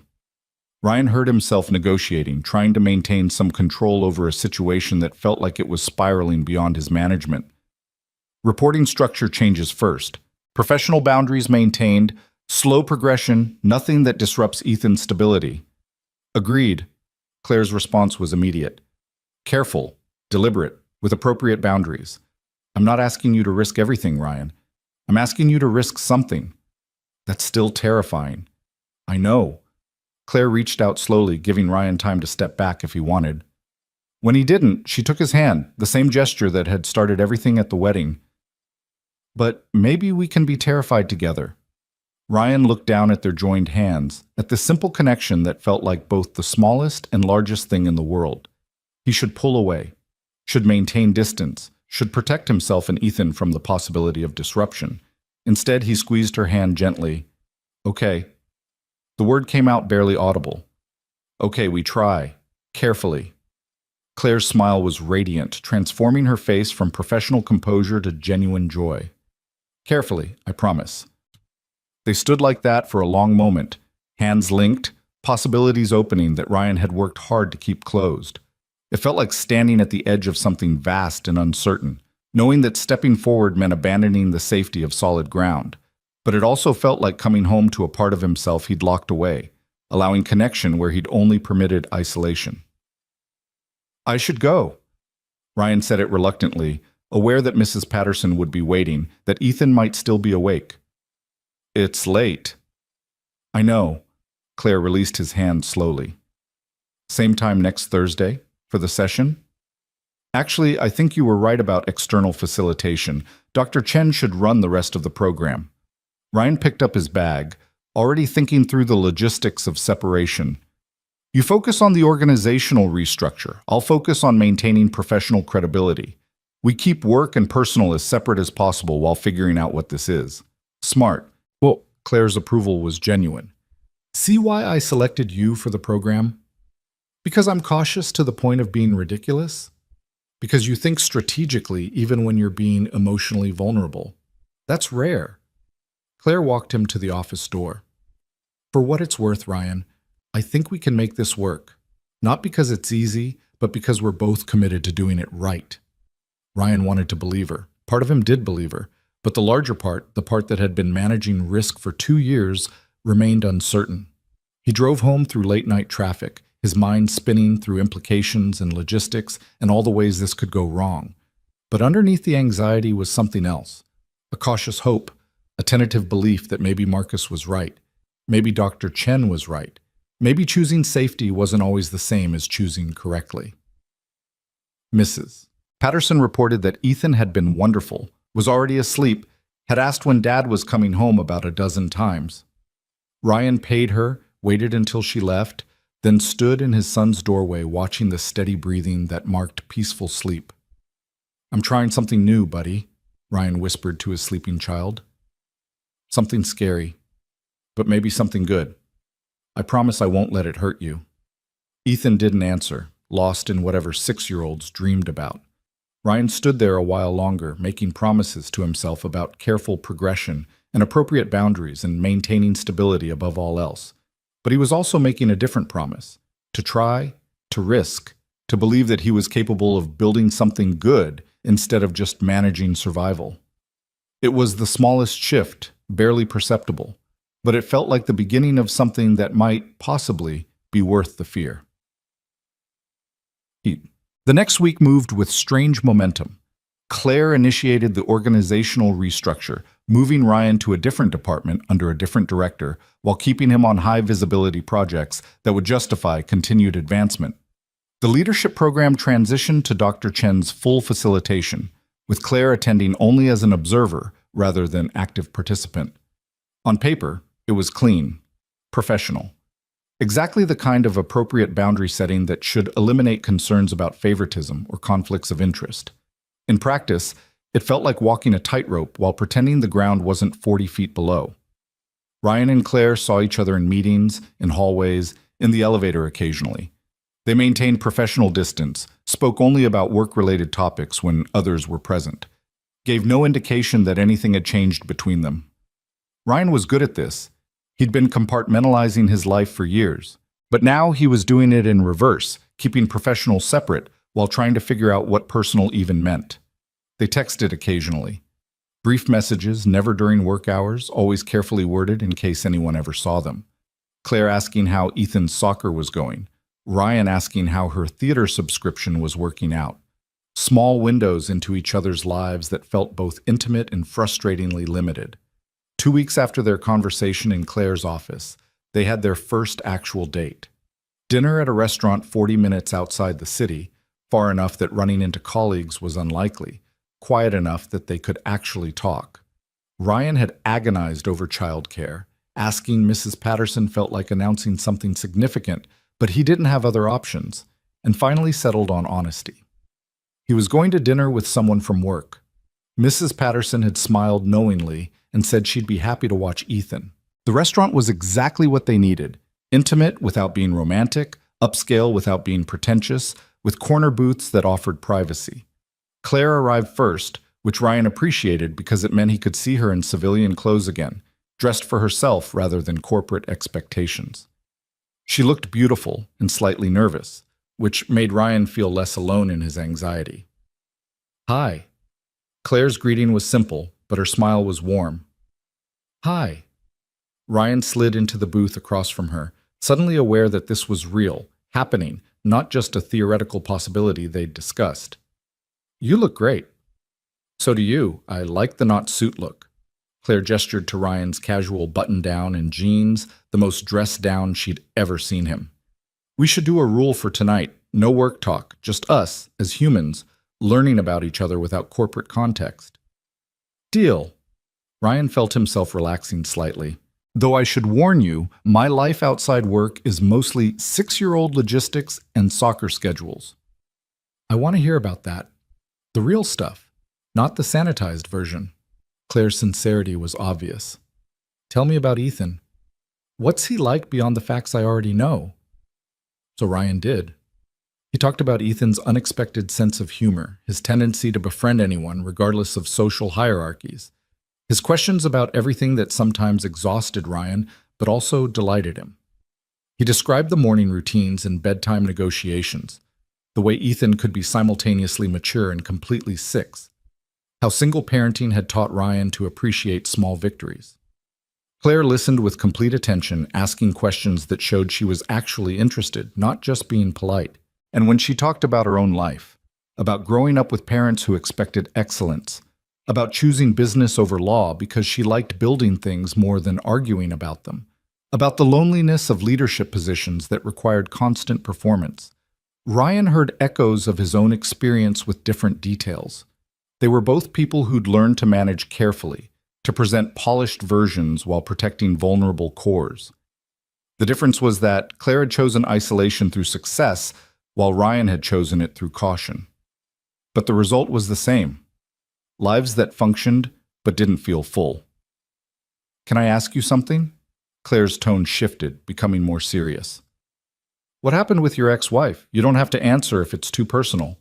Ryan considered deflecting, then remembered their agreement about honesty. We married young, probably too young.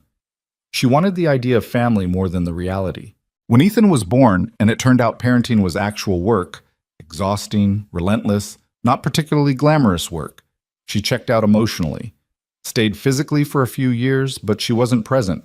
When she finally left, it was almost a relief because at least then I could stop pretending we were partners. That must have been devastating. It was, but also clarifying. I learned I was capable of more than I thought, capable of handling everything alone, capable of being enough for Ethan even when I felt inadequate. Ryan paused, but I also learned to stop trusting my judgment about relationships. If I could be that wrong about someone I married, how could I trust myself to choose better next time? You're not choosing alone this time. Claire's voice was gentle. I'm choosing too. And I see you clearly, Ryan. Not the polished version or the perfect parent or the careful professional. I see the person underneath who's terrified of failing but showing up anyway. That's who I'm interested in.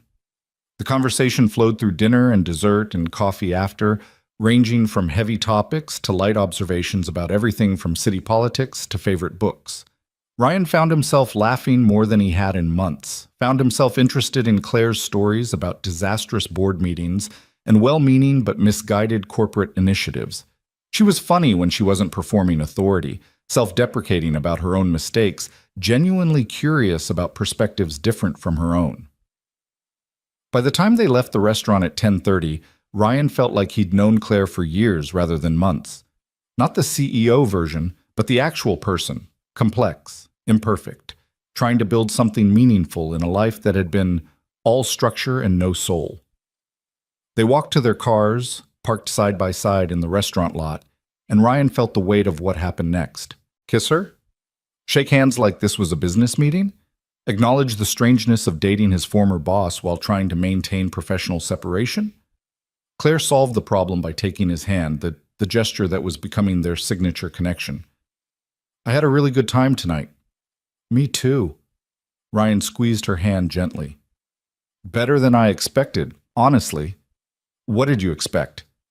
Awkward conversation, forced small talk, maybe realizing we have nothing in common outside work. Ryan smiled. Instead, it felt easy, natural, It did. Claire stepped closer, close enough that Ryan could smell her perfume again, close enough that if he wanted to kiss her, he could. Can we do this again? Soon? Yeah. But we go slow, right? Careful? Careful. Claire's eyes searched his face. Though I should tell you, I'm not particularly patient once I've decided I want something. And I've decided I want this. Want you. Want to see if we can build something real. Ryan's heart was doing complicated things in his chest. I want that too, but I need to manage Ethan's expectations, need to make sure he's okay with me dating before I introduce anyone into his life. Of course. I wouldn't want you to do anything that made him uncomfortable. Claire's understanding was immediate and genuine. This moves at whatever pace works for both of you. No pressure, no timeline. Ryan leaned in slowly, giving Claire time to step back if she wanted. She didn't.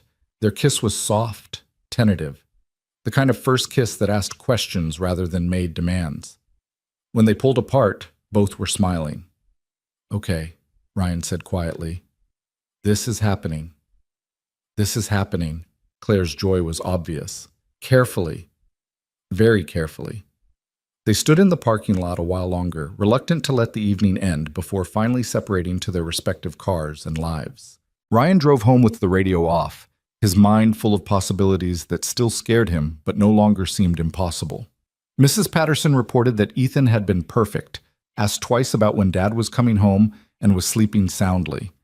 Ryan paid her generously, waited until she left, then did what he'd been doing every night, checked on his son, made sure he was safe and warm and undisturbed by whatever complications his father was creating. But tonight felt different. Tonight Ryan wasn't just managing, he was building, taking a risk on something that might fail but might also work, modeling for his son what it looked like to be brave enough to try again even after failing before. He thought about texting Claire to say he'd made it home safely, decided against it because they were maintaining boundaries, then did it anyway because some boundaries were worth flexing. The response came immediately. Sleep well, Ryan. Tonight was wonderful. Ryan smiled at his phone like a teenager, feeling ridiculous and happy and terrified all at once. This was only the beginning. There would be complications ahead, workplace dynamics to navigate, Ethan's reactions to manage, the constant negotiation between professional and personal that would define whatever they were building. But for the first time in 2 years, Ryan believed he might be capable of more than just survival. He might actually be capable of thriving. And that possibility, fragile and uncertain as it was, felt worth every risk he'd been too afraid to take. The complications arrived faster than Ryan anticipated. It started small, the way these things always did. A colleague from his old department asking why he'd transferred so suddenly. Jessica mentioning over coffee that people were speculating about the organizational restructure, wondering if Ryan's move was voluntary or strategic. Nothing overt, nothing malicious, just the natural curiosity that filled corporate environments when patterns shifted without clear explanation. Ryan handled it with the same careful neutrality he'd cultivated for years. The transfer was a growth opportunity. Different challenges, new leadership, chance to expand his skill set. All technically true, if incomplete. People seemed to accept it, moving on to other topics, other gossip. But the questions left residue, a low-level anxiety that Ryan carried through his days. He was hyper-aware of every interaction with Claire, every email that might be misconstrued, every moment they happened to be in the same meeting or hallway. They maintained perfect professionalism. Too perfect, maybe, their careful distance potentially more noticeable than casual friendliness would have been. Their second date happened 3 weeks after the first, delayed by Ryan's travel for a client presentation and Claire's board meeting preparation. They met at a small art gallery opening, Claire's suggestion, something public enough to be defensible if spotted but specialized enough that running into Meridian colleagues was unlikely. Ryan felt out of his element among the abstract paintings and wine-sipping art enthusiasts, but Claire moved through the space with comfortable ease, occasionally explaining pieces in ways that made them accessible rather than pretentious. "You know a lot about art," Ryan observed as they stood before a canvas that looked like organized chaos, but apparently represented something meaningful about urban isolation. "My mother was a painter, not professionally, just for herself, but she taught me to see beyond surface." Claire's voice carried affection and sadness. She died 5 years ago. Cancer. I keep meaning to do something with her work, but I can't quite bring myself to sort through it yet. Ryan heard the grief beneath the casual mention, recognized the particular weight of loss that didn't fade so much as become familiar. I'm sorry. That must have been devastating. It was. Still is sometimes. Claire turned from the painting to look at Ryan directly. She would have liked you, I think. She had good instincts about people, could always tell who was genuine versus who was performing. And I'm genuine? Painfully so. It's one of the things Claire stopped herself, glancing around the gallery where other attendees mingled nearby. One of the things I appreciate about you. Ryan caught the word she'd almost used, the one that would have shifted this from dating to something more significant. Part of him wanted to hear it, wanted confirmation that what he was feeling wasn't one-sided. But another part, the careful part, the protective part, was grateful she'd held back. They needed more time, more certainty, before declarations that couldn't be easily retracted. They stayed at the gallery until it closed, then walked through the neighborhood discussing everything from the art they'd seen to Ethan's latest soccer triumph to Claire's frustration with a board member who couldn't distinguish between strategic vision and micromanagement. Easy conversation, the kind that came naturally when two people genuinely enjoyed each other's company. Can I ask you something potentially awkward? Claire said as they reached her car. When are you planning to tell Ethan about us? Or is it too soon for that conversation? Ryan had been dreading this question, not because he didn't have an answer, but because his answer revealed how uncertain he still was about everything. I don't know. Part of me thinks I should wait until we're sure this is serious, that introducing you too early creates instability if things don't work out. But part of me also feels like I'm lying by omission, like keeping this separate is dishonest. There's no right answer, Claire said gently. Just whatever feels appropriate for Ethan's well-being. I know, I keep thinking about what happens if he gets attached and then we don't work out. He's already dealt with his mother leaving. I don't want to add another loss to his experience of relationships. Claire was quiet for a moment, processing that. I understand the caution. But Ryan, you can't protect him from every potential disappointment. At some point, you have to trust that he's resilient enough to handle life not being perfect. That sounds like something Dr. Chen would say.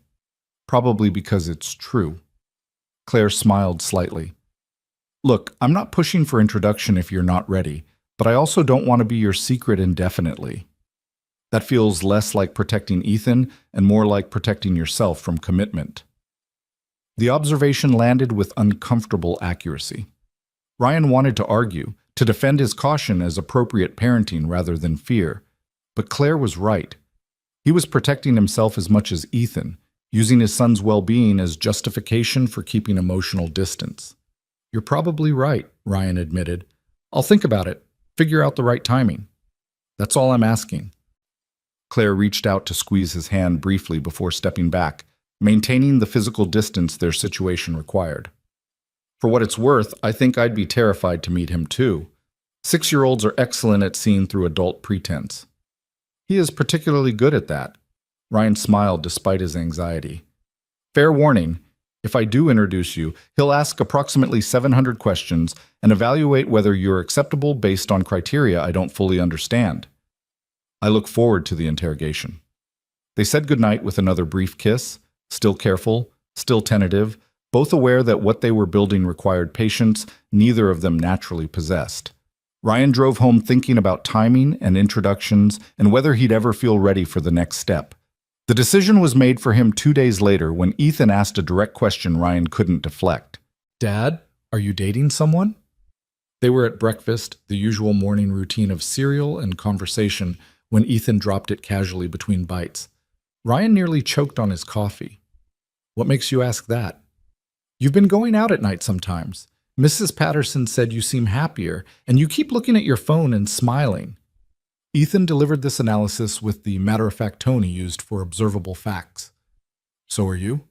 Ryan set down his coffee, recognizing that his son deserved honesty more than deflection. Yeah, buddy, I am.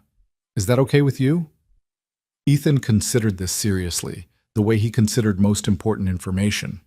Is it the lady from the wedding, your boss? The perceptiveness shouldn't have surprised Ryan anymore. She's not my boss anymore. I transferred to a different department. But yes, it's Claire. From the wedding. Do you like her? I do. Very much. Ryan watched his son's face for reaction, trying to gauge whether this news was welcome or concerning. But you're the most important person in my life, Ethan. If you're not comfortable with me dating, we can talk about that. Why wouldn't I be comfortable? Ethan looked genuinely confused. You should have friends and dates. That's what grown-ups do. The simplicity of it nearly broke Ryan's heart. All his anxiety, all his careful calculation about timing and introduction and managing Ethan's expectations, and his 6-year-old saw it as completely natural that Dad might want companionship. You're right, Ryan managed. That is what grown-ups do. I just wanted to make sure you were okay with it, because it means sometimes I'll be gone in the evenings, and it might eventually mean Claire spending time with us. Like coming to my soccer games? Ethan's interest was immediate and practical. Maybe, if you wanted that. Ryan hadn't considered soccer games, hadn't thought that far ahead. Would you want to meet her? Ethan shrugged with 6-year-old nonchalance. Sure, if she's important to you, I should meet her. That's polite. And just like that, the decision Ryan had been agonizing over for weeks was made by his first grader's sense of social courtesy. Sometimes children cut through complexity with a clarity adults had lost somewhere along the way. Okay then, I'll talk to Claire about when might be a good time. Ryan felt simultaneously relieved and terrified. Any questions about this? Just one. Ethan's expression became more serious. Is she nice to you? Like, really nice, not just pretend nice? The question revealed more wisdom than Ryan had given his son credit for. Ethan had watched his parents' marriage deteriorate, had learned to distinguish between performed harmony and genuine connection. He was asking if Claire was real, if this relationship had substance beyond surface pleasantness. She's really nice, Ryan said honestly. She listens when I talk, she asks about you. She makes me laugh, and she's patient with me when I'm being too careful about things. Good. Ethan returned to his cereal, apparently satisfied. Can I tell Tommy at school? His parents are dating too after his dad's divorce, so he'll probably have advice. Ryan smiled despite himself. Sure, you can tell Tommy. They finished breakfast and executed the morning routine with its usual precision, but something had shifted. Ryan had been so focused on protecting Ethan from potential disruption that he'd underestimated his son's capacity for acceptance. Ethan wasn't fragile. He was adaptable, resilient, capable of handling his father having a relationship without it threatening their bond. The person who needed convincing wasn't Ethan. It was Ryan. He texted Claire during his commute, breaking his usual rule about morning communication. Ethan knows about us. Asked directly. He wants to meet you. The response came quickly. How did he react? Better than I did. Apparently I'm the only one making this complicated. You're protecting what matters most. That's not complicated, that's love. Ryan stared at the word on his screen, feeling its weight. Love. Was that what this was? He cared about Claire, enjoyed her company, felt something shift inside him when they were together. But love felt like a commitment he wasn't ready to make, a declaration that couldn't be walked back if circumstances changed. Though maybe that was exactly why Claire had used it, to remind him that real connection required risk, that safety and significance couldn't always coexist. The morning at work was consumed by a client crisis that required Ryan's full attention, which was almost a relief. Focusing on data analysis and strategic recommendations was easier than processing the emotional complexity of introducing his girlfriend. Was that what Claire was? They hadn't defined it. To his son. He was reviewing presentation slides when Jessica appeared at his new cubicle with her characteristic directness. So, Claire Monroe, she didn't bother with preamble. You're dating her. Ryan's stomach dropped. What makes you think that? Because I'm observant and you're both terrible at hiding it. Jessica sat on the edge of his desk, lowering her voice. The careful distance, the way you don't look at each other in meetings, the organizational restructure that makes no sense unless you're creating appropriate separation. Ryan, I'm not judging, I'm concerned. About what? About whether you've thought through the implications. Corporate politics are brutal, especially around executive relationships. If this goes wrong, you're the one who'll pay the price, not Claire. Jessica's tone was worried, not accusatory. I like you. I don't want to see you get hurt professionally because you fell for the CEO.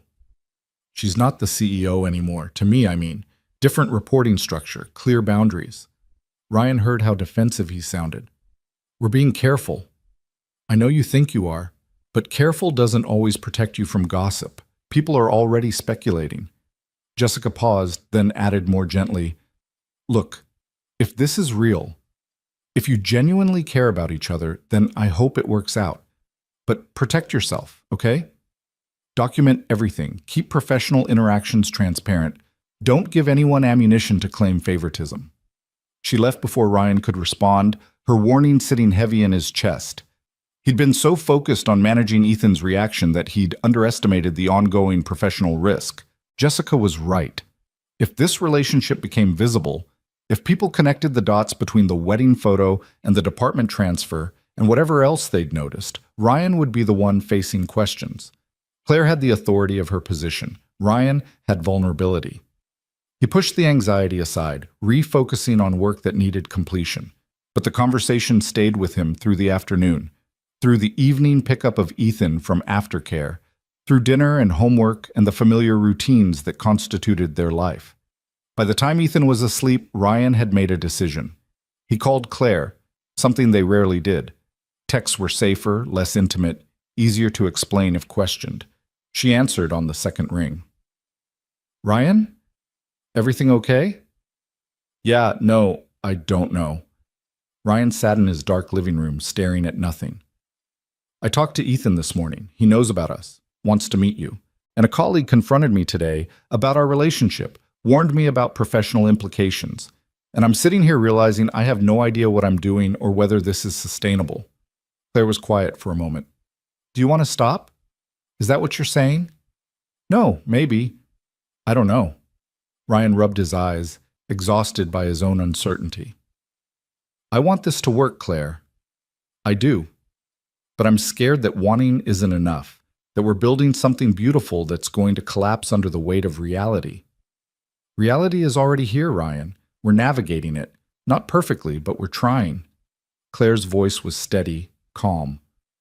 What specifically are you afraid of right now? That I'll lose my job.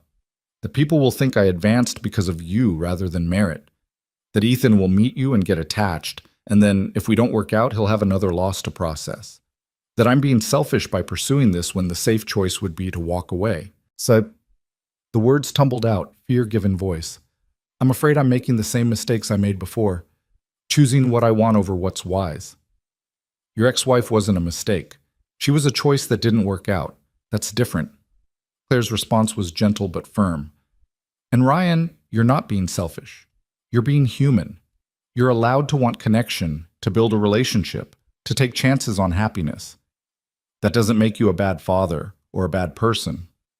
It might make me a bad employee if this blows up professionally. Then we make sure it doesn't blow up. We maintain boundaries, document everything, prove through actions that our professional lives are separate from personal. Claire paused. But I need to know, are you in this?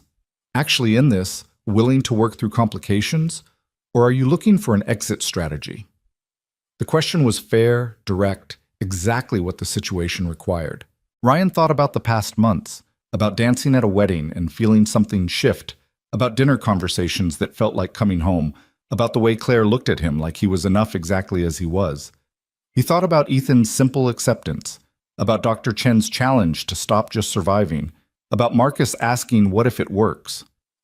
I'm in, he said quietly. Terrified, but in. I want to try. Then we try. Together. One careful step at a time. Claire's relief was audible. And regarding Ethan, how about next Saturday? Something low pressure. Maybe the three of us get lunch after his soccer game. I can meet him in a context he's comfortable with.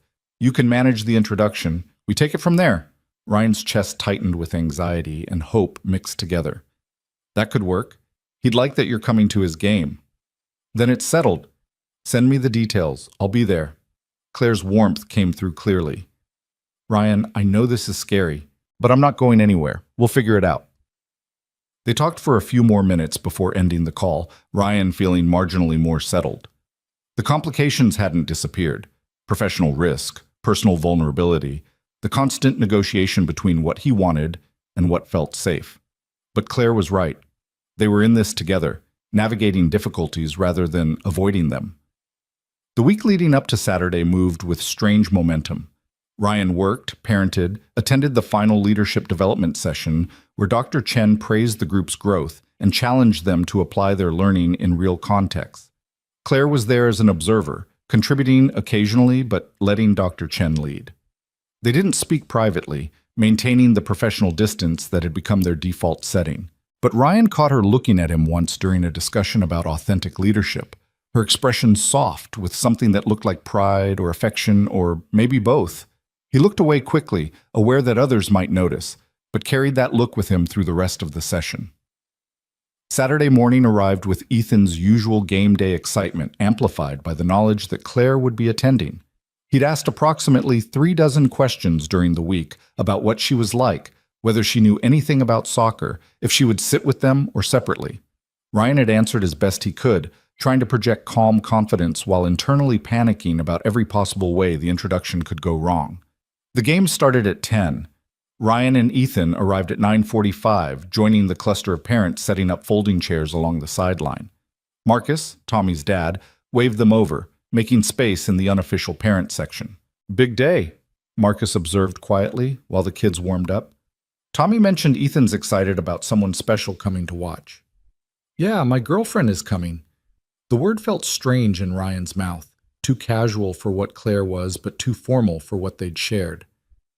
First time meeting Ethan officially. That's a big step. "How are you feeling about it?" "Terrified. Hopeful. All the contradictory emotions at once." Ryan scanned the parking lot looking for Claire's car. What if he doesn't like her? What if she realizes that dating a single dad is more complicated than she thought? Then you deal with it. "But Ryan, you're catastrophizing. Most likely scenario is that it goes fine, not perfect, not disaster, just fine, and you all figure it out together." Marcus clapped him on the shoulder. "Breathe. You've handled harder things than introducing your kid to your girlfriend." Ryan wanted to believe that. Was trying to believe it when Claire appeared at 10:05, dressed casually in jeans and a sweater that made her look younger and less intimidating than her usual professional attire. She spotted Ryan and headed over, her smile warm but showing nerves Ryan found oddly reassuring. "Hi." Claire's greeting was simple, but her eyes asked the question, "How do we do this?" "Hi. Thanks for coming." Ryan gestured toward the field where Ethan was practicing with his team, not yet aware of Claire's arrival. "He's number 7, the one who just completely missed that pass." Claire laughed, the sound genuine and unguarded. "He looks like he's having fun." "He is. That's what matters." Ryan took a breath, then called out, "Ethan, come here for a second." His son jogged over, slightly sweaty already, looking between Ryan and Claire with open curiosity. Ryan made the introduction with a casual confidence he didn't entirely feel. "Ethan, this is Claire." "Claire, my son Ethan." "Hi, Ethan." Claire extended her hand formally, treating him with the same serious respect she'd given adult. "Your dad's told me a lot about you. I'm glad to finally meet you." Ethan shook her hand solemnly, then launched immediately into interrogation mode. "Do you like soccer?" "I don't know much about it, honestly, but I'm excited to learn." Claire's admission was refreshingly honest. "Your dad says you're really good." "I'm okay. Tommy's better." Ethan glanced back at the field where his team was being called for final instructions. "I have to go, but you're staying for the whole game, right?" "Absolutely. Wouldn't miss it." "Cool." Ethan grinned, apparently satisfied with this initial assessment, and jogged back to join his team. Claire turned to Ryan, relief evident in her expression. "Well, that wasn't so bad. First test passed, approximately 17 more to go." Ryan gestured to the empty chair beside him. "Come on, let me introduce you to the other parents before the game starts." The next hour passed in a blur of soccer action Ryan barely tracked. He was too aware of Claire beside him, watching Ethan play with genuine interest, asking questions about positions and rules that showed she was actually paying attention. The other parents welcomed her easily, assuming she was Ryan's girlfriend without needing explicit confirmation, making small talk that was friendly without being invasive. It felt normal. Surprisingly, impossibly normal. Claire cheering when Ethan's team scored, commiserating when they missed opportunities, fitting into this slice of Ryan's life without effort or pretense. He'd worried that her presence would feel disruptive, would highlight how separate his worlds had been. Instead, it felt like pieces clicking together, connections forming that made the whole stronger than its parts. When the game ended, Ethan's team winning 3-2, they waited while he collected his things and said goodbye to teammates. Claire had suggested lunch at a family-friendly restaurant nearby, somewhere Ethan could be himself without pressure to perform adult social graces. "So," Ethan said as they walked to the parking lot, "are we all riding together or separate?"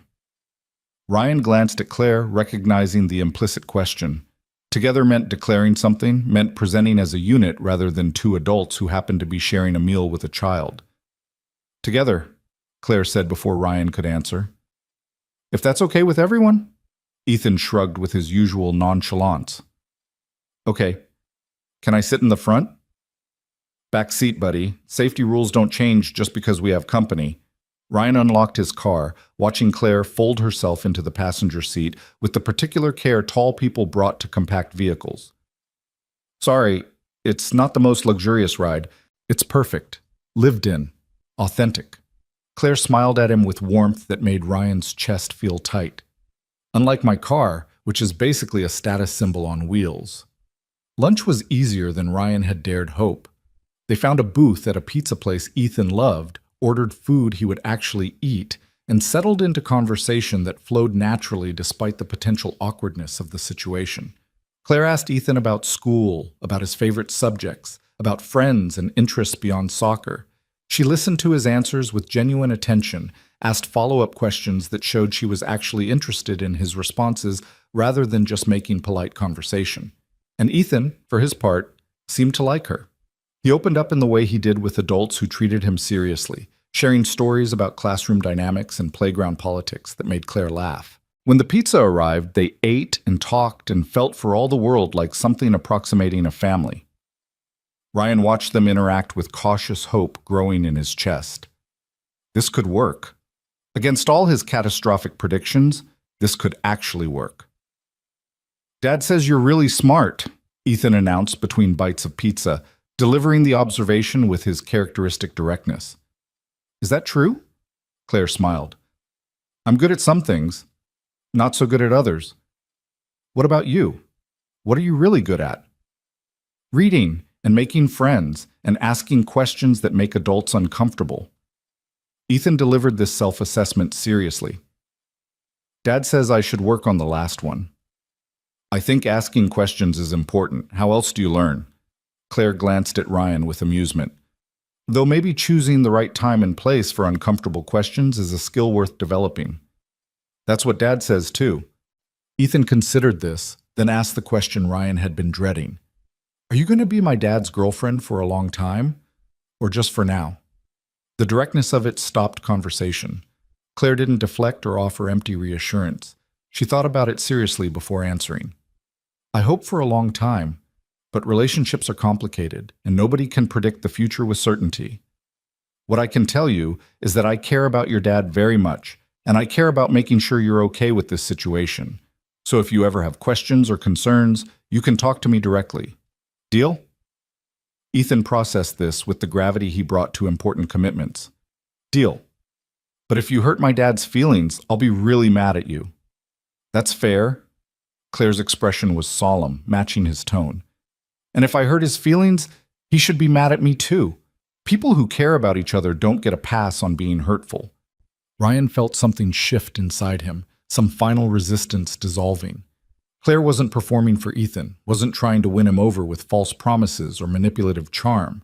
She was being honest, treating a 6-year-old with the same respect she'd give anyone, acknowledging that relationships required care and couldn't be guaranteed. The lunch continued with lighter topics.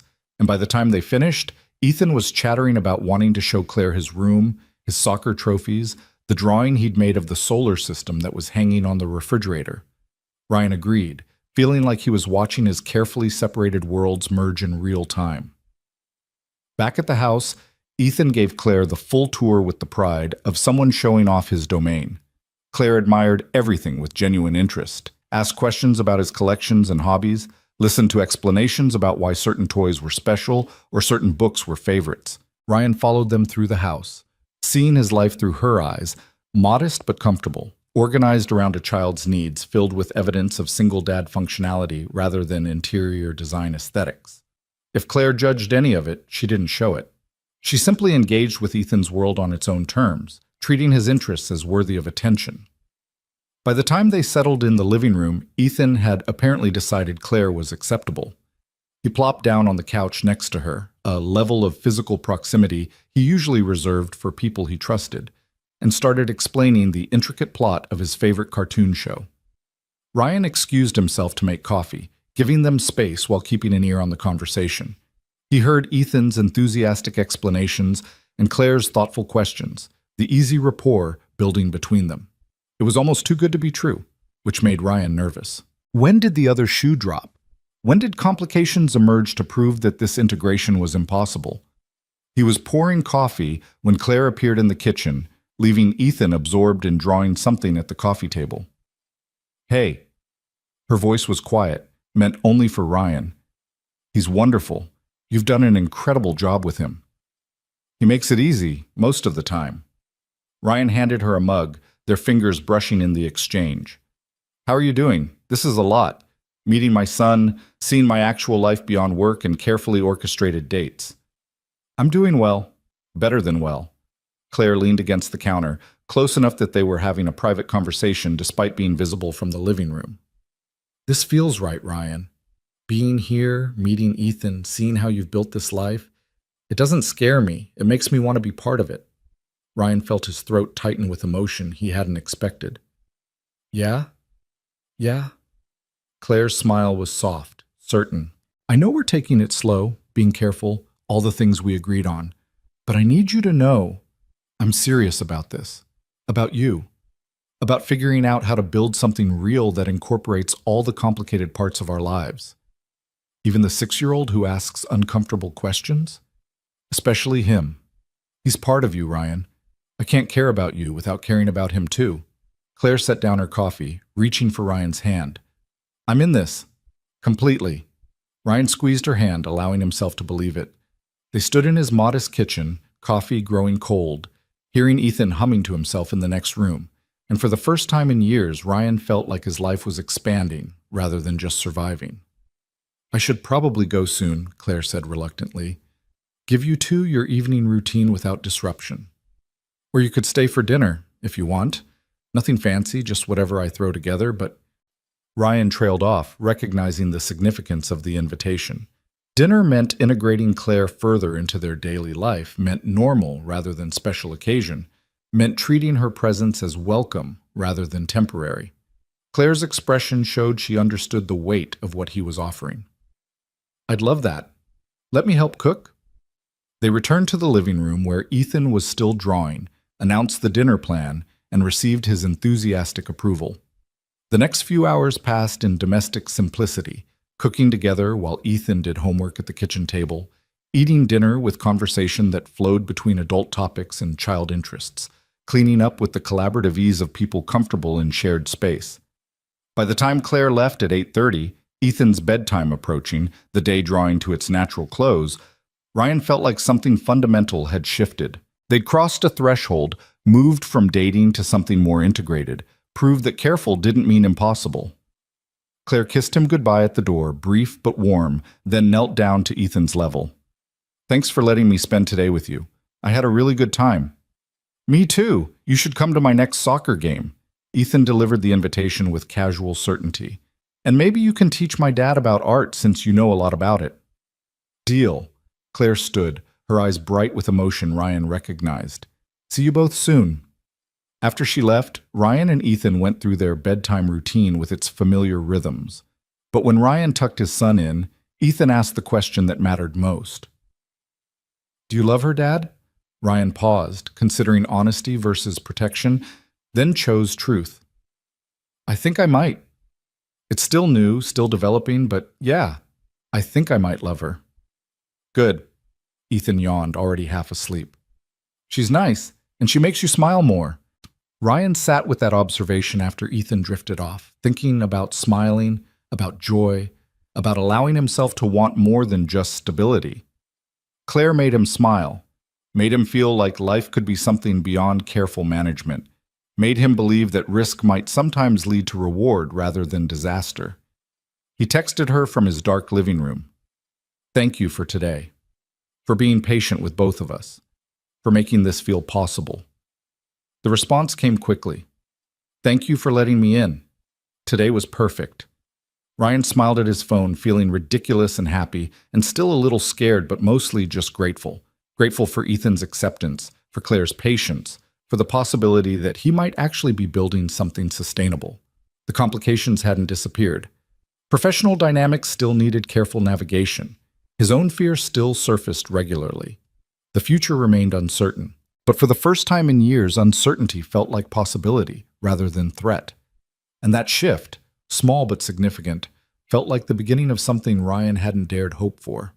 Something that looked remarkably like a future worth choosing. The possibility became reality gradually, measured in small integrations rather than dramatic declarations. Claire attended 3 more soccer games over the following month, becoming a familiar presence among the parent crowd. She joined them for Sunday brunch twice, helped Ethan with a science project about plant growth, attended a school art show where his watercolor painting of their neighborhood won second place. Each interaction deepened the connection, proved that what they were building could withstand the ordinary pressures of daily life. At work, Ryan and Claire maintained their careful distance. They communicated through appropriate channels, interacted professionally in meetings, gave no one reason to question the organizational restructure. But the effort of separation was becoming harder, not easier. Ryan would see Claire in the hallway and have to resist the instinct to smile too warmly. She'd contribute to a strategy discussion, and he'd recognize the thinking patterns they'd explored over dinner conversations, the insights she'd shared privately now offered to the broader team. It was Jessica who finally forced the issue, cornering Ryan in the break room during a quiet Friday afternoon. "You need to tell people," she said without preamble. "About you and Claire." Ryan's coffee cup paused halfway to his mouth. "What makes you think there's something to tell?" "Because I have eyes and a functioning brain." Jessica's tone was fond rather than accusatory. "And because the longer you keep it quiet, the worse it'll look when it inevitably comes out. Right now, you can control the narrative. Wait until someone else figures it out, and you lose that control.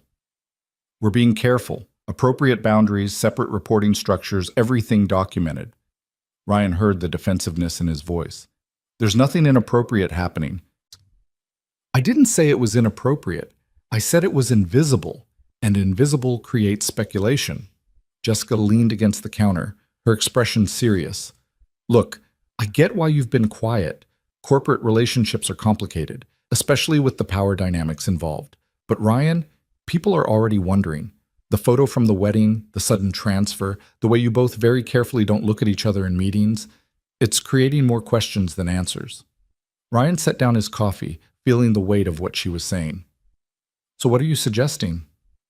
"Be honest. Not a company-wide announcement or anything dramatic, but stop actively hiding. Let people see you're together, answer questions directly if asked, prove through continued professional excellence that the relationship doesn't compromise either of your judgments." Jessica softened her tone. "You're both good at your jobs. You both have strong track records. That doesn't disappear because you're dating, but the secrecy makes it seem like you think it should." She left before Ryan could respond, her words settling over him with uncomfortable truth. He'd been so focused on protecting himself from professional fallout that he hadn't considered how the protection itself might be creating the problem. Secrecy implied something shameful. Transparency suggested confidence that nothing inappropriate was occurring. He thought about it through the afternoon, through the drive home, through dinner with Ethan, who was excited about an upcoming field trip. By the time his son was asleep, Ryan had made a decision. He called Claire, explaining Jessica's conversation and his own growing certainty that hiding was causing more harm than disclosure. "I think she's right," Claire said after listening to his reasoning. "We've been so careful that we've made the relationship itself seem questionable. But Ryan, if we do this, if we acknowledge it publicly, we need to be prepared for scrutiny. Questions about favoritism, about when it started, about whether professional decisions have been influenced by personal feelings. I know, but we can answer those questions honestly. Ryan felt more certain as he articulated it. The timeline is clear. The organizational restructure created appropriate separation. My performance metrics are documented and strong. We've done everything right. We just haven't been willing to defend it publicly. Okay. Claire's agreement came with audible relief. How do you want to handle it? They strategized like the professionals they were, planning disclosure with the same careful attention they'd bring to any sensitive business matter. Claire would inform HR and her executive team first, framing it as a personal relationship that had developed outside work and been managed with appropriate structural changes. Ryan would be direct if colleagues asked, neither volunteering information unnecessarily nor deflecting direct questions. They'd let the situation normalize through time and continued professional excellence. It wasn't dramatic. It wasn't romantic. It was practical and strategic and exactly what their situation required. Monday morning, Claire scheduled meetings with HR and her chief of staff, disclosing the relationship and reviewing the organizational changes that had been implemented to manage potential conflicts. By noon, the information had filtered through the executive team. By mid-afternoon, it was spreading through the broader organization with the speed that characterized all corporate news. Ryan's inbox filled with messages from colleagues. Most were supportive, congratulations, expressions of happiness, a few jokes about office romances that were good-natured rather than malicious. Jessica sent a brief text. Proud of you. This was the right call. But there were also questions, the kind Ryan had anticipated. A senior analyst from finance wanted to understand the timeline, to ensure that Ryan's recent promotion had been merit-based. Someone from HR requested a meeting to discuss company policy on workplace relationships and verify that all appropriate protocols had been followed. The head of Ryan's current department asked for a conversation about managing team dynamics given the disclosure. Ryan handled each inquiry with the same calm directness, providing documentation when requested, explaining the timeline honestly, emphasizing that professional standards had been maintained throughout. It was exhausting, this constant defense of choices that had been made carefully, but it was also clarifying. Each conversation proved that Ryan had nothing to hide. The transparency revealed appropriateness rather than misconduct. By Wednesday, the initial intensity had faded. People had processed the information, satisfied their curiosity, moved on to other topics. The relationship was now simply a known fact about Ryan Walker, like his single parenthood or his skill with data analysis, part of who he was, neither scandalous nor particularly remarkable. Claire texted him Wednesday evening. How are you holding up? Ryan replied from his kitchen while Ethan practiced spelling words at the table. Tired but okay. I think the worst is over. Dinner this weekend? The three of us? I was thinking maybe I could cook at my place, let Ethan see where I live. Ryan paused, recognizing the significance of the invitation. Claire's home was another integration, another step toward building something that encompassed all their lives, rather than just the carefully controlled pieces they'd been sharing. That sounds good. I'll check with Ethan, but I'm sure he'll be excited. Ethan was indeed excited, particularly when Ryan explained that Claire had a piano and had offered to teach him some basic songs. The prospect of learning an instrument trumped any hesitation about visiting a new place. Saturday arrived with autumn weather, crisp and clear, the kind of day that made the city feel manageable. Ryan and Ethan drove to Claire's apartment in a neighborhood Ryan had passed through but never explored, finding street parking and walking the final block to her building. Claire lived on the 14th floor of a renovated building with Art Deco details and a doorman who greeted her by name. Her apartment was everything Ryan expected, elegant but comfortable, filled with books and art that reflected actual taste rather than designer curation, large windows offering city views that must be spectacular at sunrise.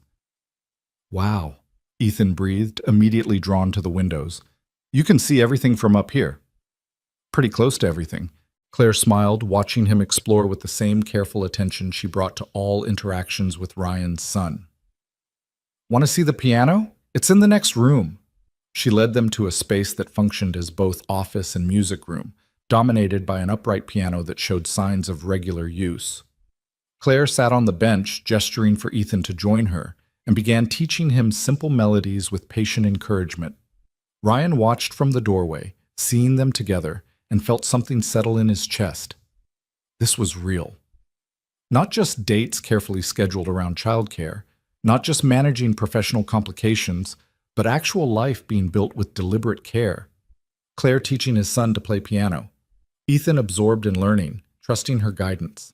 The three of them existing in shared space without performance or pretense. Later, while Claire was in the kitchen preparing dinner and Ethan was reading on her couch, Ryan joined her, moving to help with vegetables that needed chopping. "He's happy here," Ryan observed quietly. "That's not something I expected so quickly." "He's adaptable." "Like his father," Claire smiled, then grew more serious. "Can I ask you something? How are you really doing with everything? The disclosure at work, the integration of our lives, all the changes?" Ryan considered the question honestly. "I'm okay. Better than okay, actually. The work stuff was uncomfortable but manageable. And this," he gestured to encompass the apartment, the evening, the life they were building, "this feels right. Scary sometimes, but right." "Just sometimes scary?" Claire's tone was teasing, but her eyes were serious. "Okay, frequently scary. I keep waiting for something to go wrong, for the complications to become unmanageable." Ryan set down the knife, turning to face her fully. "But they haven't, and I'm starting to believe maybe they won't." "Nothing's guaranteed, Ryan. You know that." Claire moved closer, close enough that they were having a private conversation, despite Ethan's presence in the next room. "But we're both committed to making this work, to navigating complications together rather than letting them break us. That matters more than guarantees." Ryan pulled her into a hug, holding on perhaps longer than necessary, feeling the particular comfort that came from being understood. They'd built something here, carefully and deliberately, proving that risk could lead somewhere other than disaster. Dinner was simple but warm, pasta and salad, conversation that flowed easily between adult topics and Ethan's enthusiastic contributions. Afterward, they played a board game that Ethan won through a combination of luck and strategic thinking that made both adults laugh. By 8:30, when Ryan announced it was time to head home for bedtime, Ethan protested with the particular whining that indicated he was genuinely enjoying himself. "We can come back," Claire assured him. "Maybe next weekend we can do this again?" "Can I practice piano more?" Ethan asked hopefully. "Absolutely. We'll make it a regular thing." In the car on the drive home, Ethan was quiet in the way that preceded important observations. Ryan waited, knowing his son would speak when ready. "Dad, I really like Claire." "Yeah? I'm glad, buddy." "Do you think she might stay? Like, not just for now, but for a long time?" Ethan's voice carried the particular vulnerability that came with asking about permanence, about whether adults could be trusted to remain. Ryan chose his words carefully, wanting to be honest without making promises he couldn't guarantee. "I think she wants to stay, and I want her to stay. But relationships are complicated, and we're still figuring things out. What I can promise is that whatever happens, you and I are solid. We're the constant, okay?" "Okay?" Ethan processed this, then added, "But I think she'll stay. She looks at you the way you look at her." Ryan smiled despite the tightness in his throat. "How do we look at each other? Like you're both happy to be in the same room, like the other person makes things better."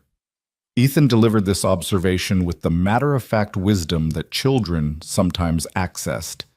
That's how people look when they're going to stay. Ryan hoped his 6-year-old was right.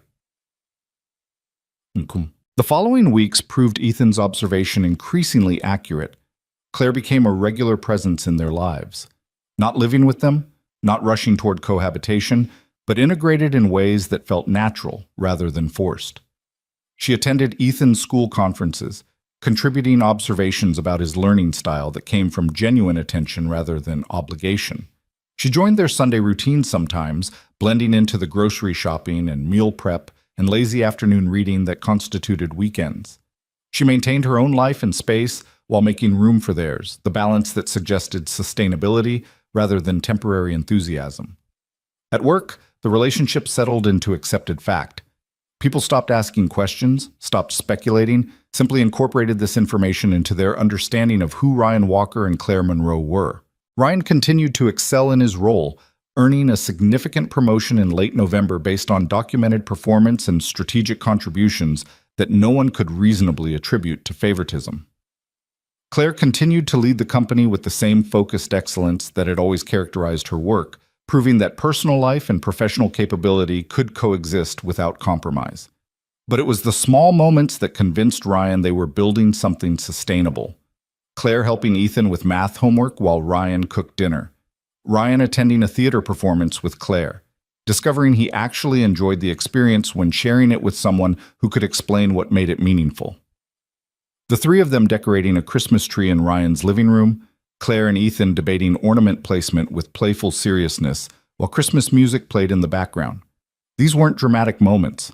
They were ordinary, domestic, the kind of scenes that characterized real relationships rather than romantic fantasies. And their ordinariness was exactly what made them significant. It was Christmas Eve when the conversation Ryan had been both anticipating and dreading finally happened. Ethan was asleep upstairs, worn out from the excitement of the day.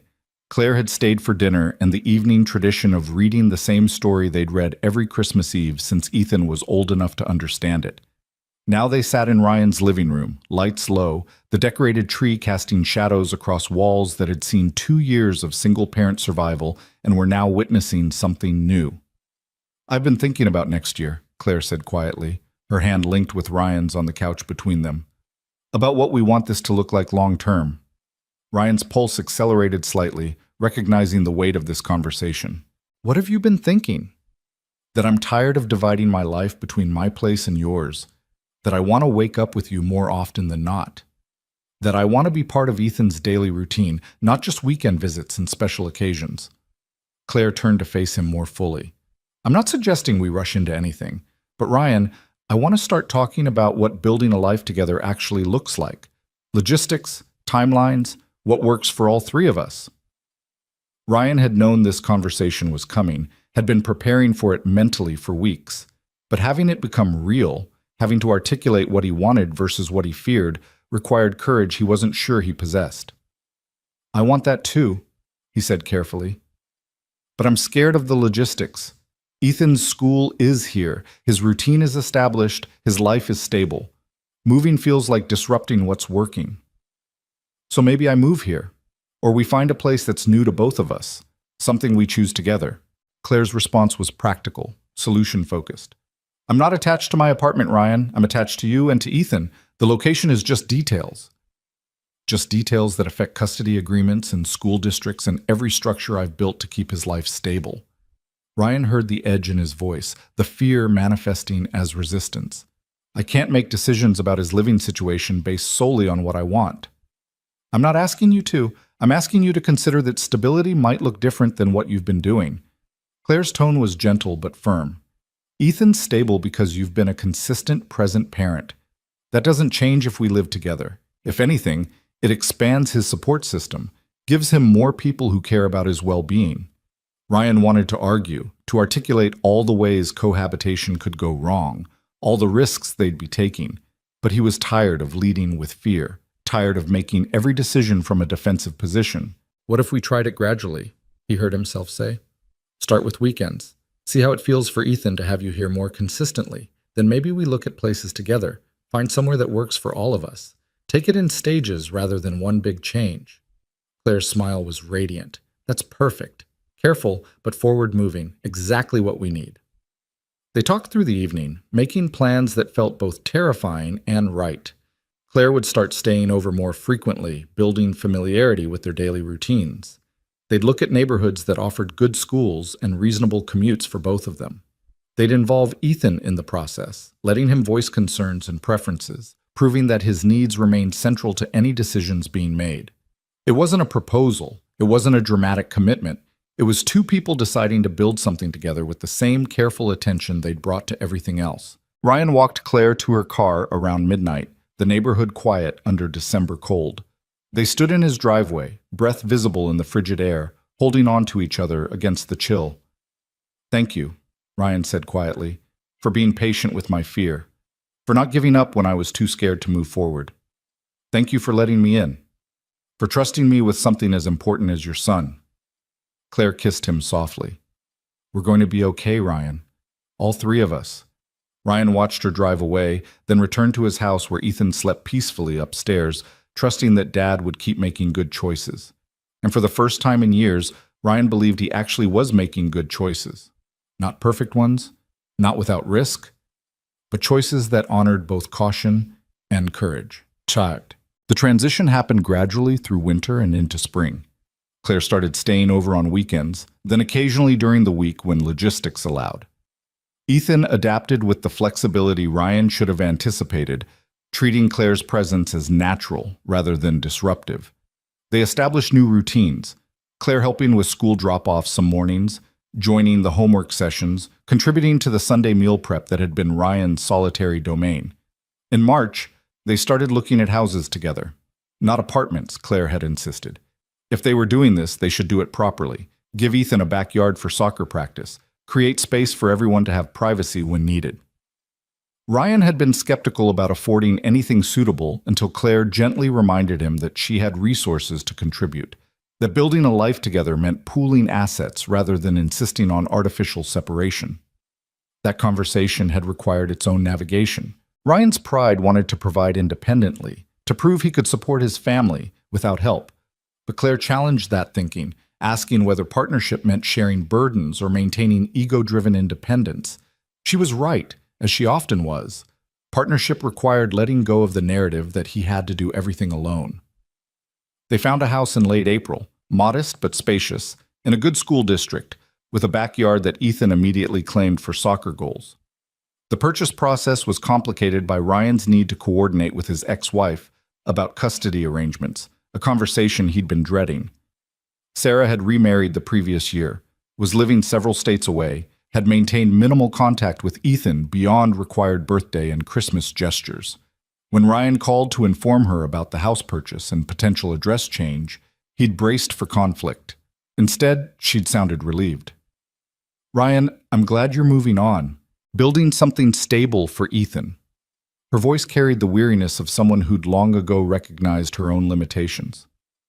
"I know I haven't been present. I'm not proud of that. But I'm glad he has you. And if this Claire person is good to him, then I'm glad he has her too." It wasn't an apology. It wasn't a reconciliation. But it was permission, acknowledgement that Ryan's choices were creating the stability Sarah couldn't provide. He'd taken it as the closest thing to blessing he was likely to receive. The move happened in June, coordinated with Ethan's end of school year to minimize disruption.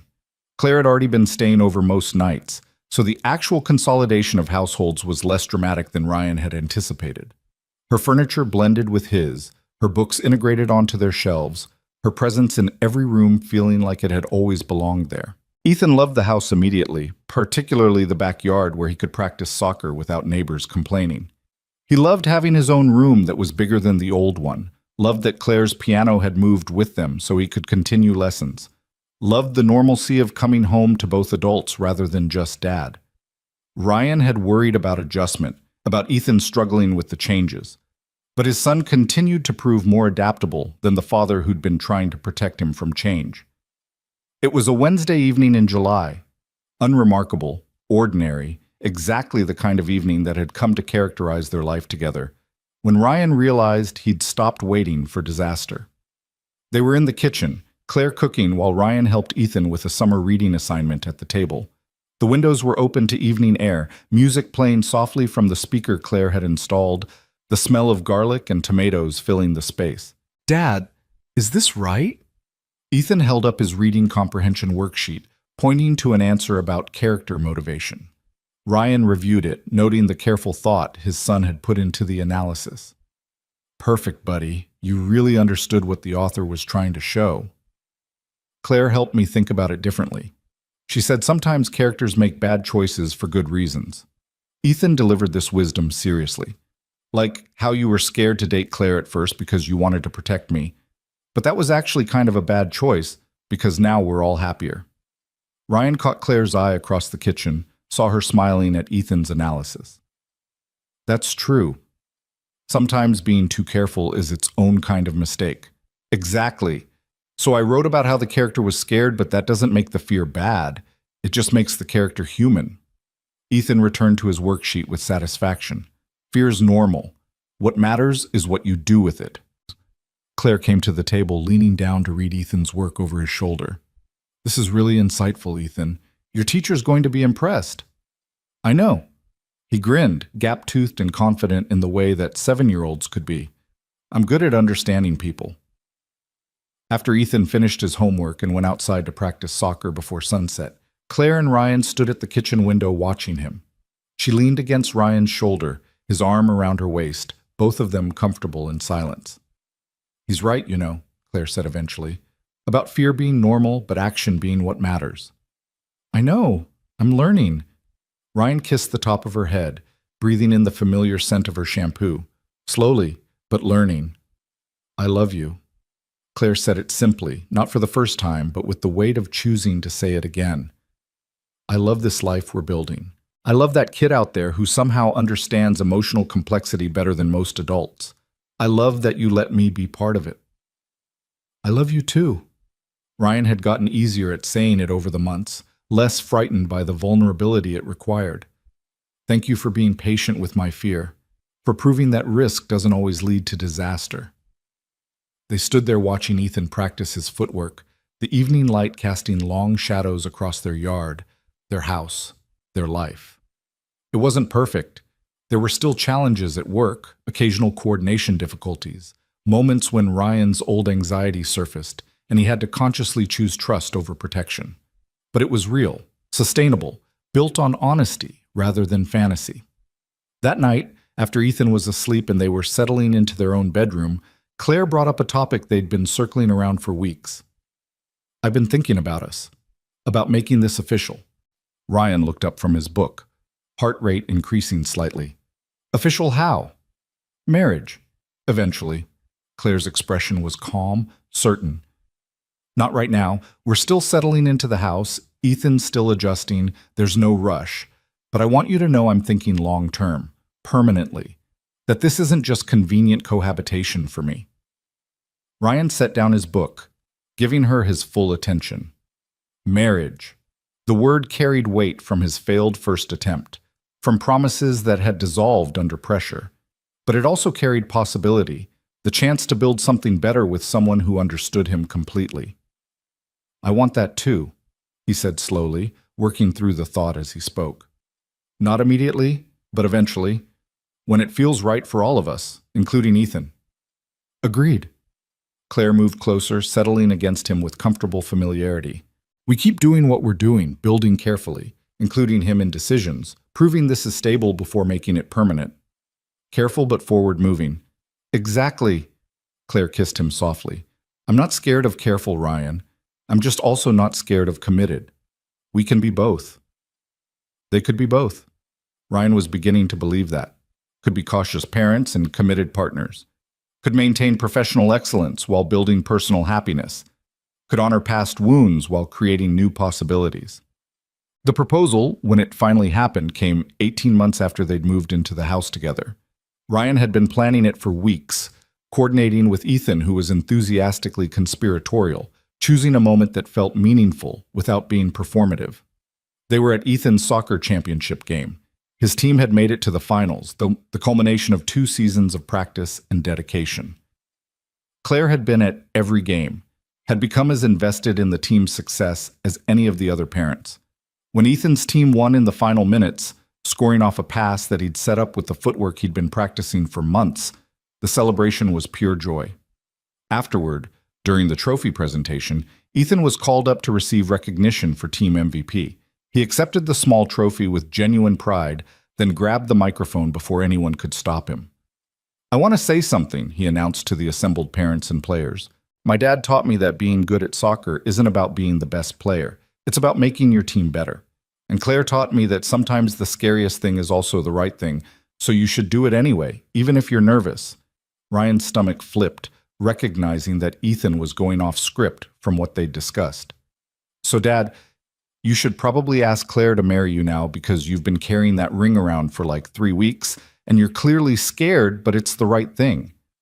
Ethan delivered this with absolute certainty, then handed the microphone back to the coach while parents laughed and Claire's eyes went wide.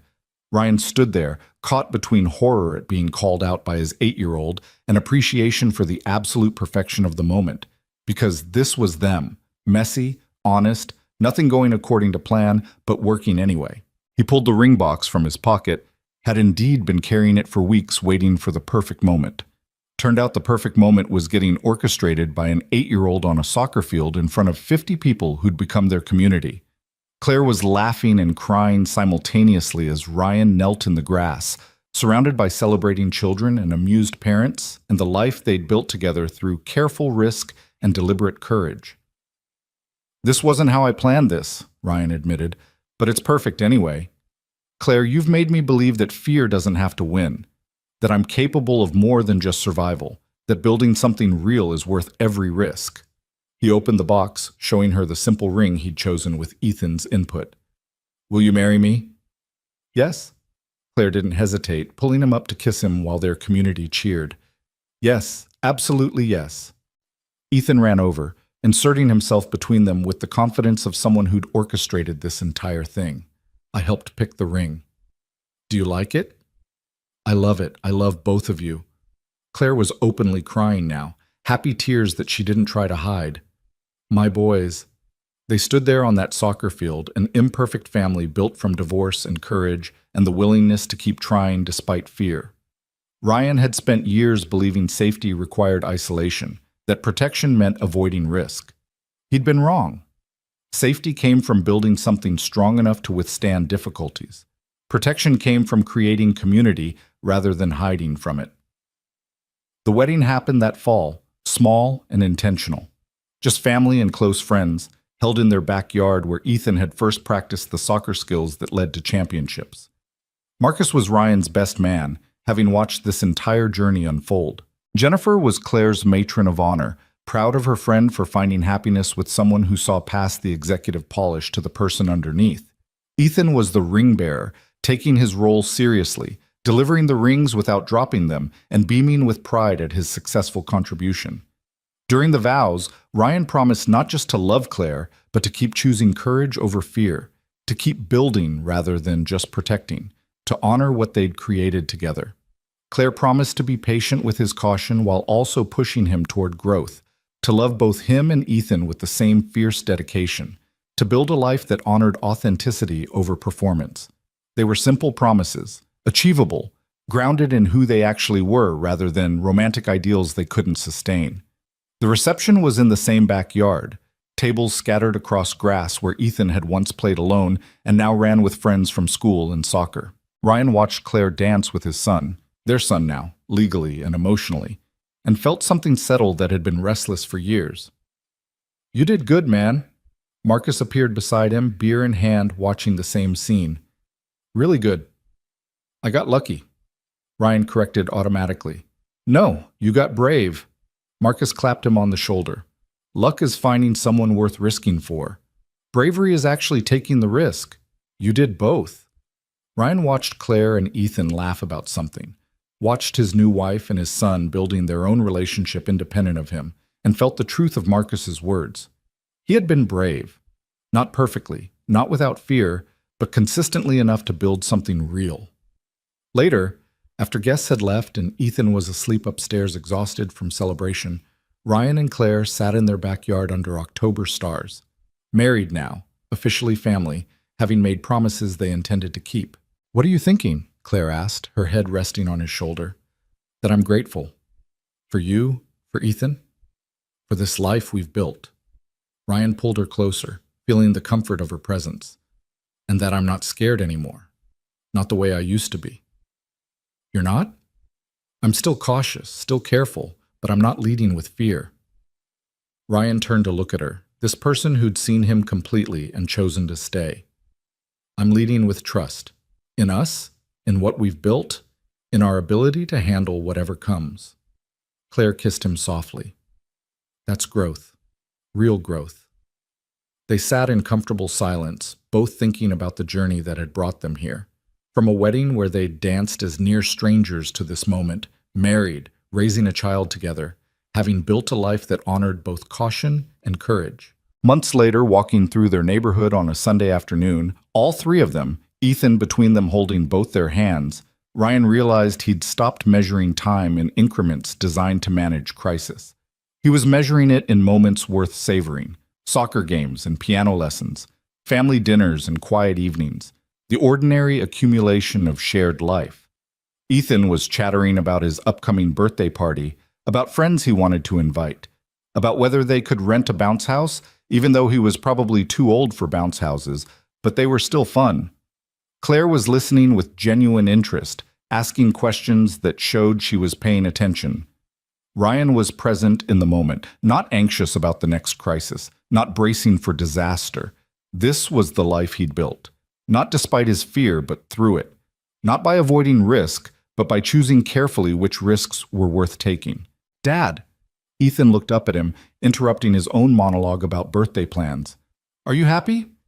The question was simple, direct, exactly like his son. Ryan smiled, squeezing the small hand in his. "Yeah, buddy, I'm happy." "Good." Ethan nodded with satisfaction. "Me too." They continued walking, three people who'd become a family through deliberate choice and consistent courage, through choosing honesty over fear and connection over isolation.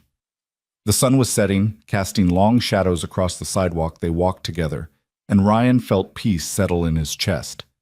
He'd spent years believing that protection meant controlling every variable, that safety required isolation. He'd been wrong. Real protection came from building something strong enough to weather storms. Real safety came from trusting that the people you loved were capable of handling life's complications alongside you. Claire squeezed his hand, a silent communication of understanding. Ethan was already planning the next adventure, talking about summer camps and swimming lessons, his future stretching out with uncomplicated optimism. And Ryan, who'd once measured time in crisis intervals, who'd built a life on careful compartmentalization, who'd been terrified of risking the stability he'd fought so hard to create, Ryan was finally, genuinely, living, not just surviving, not just managing, living with all its beautiful complications and uncertain possibilities and moments of grace that came from being brave enough to try. He looked at his wife, at his son, at the life they'd built together through countless small choices to keep showing up, keep trying, keep believing that risk could lead somewhere beautiful. And in that ordinary moment on an ordinary Sunday, Ryan Walker understood what he'd been searching for all along. Not perfection, not guaranteed outcomes, not safety from every possible pain. Just this: connection, courage, and the daily choice to build something worth keeping.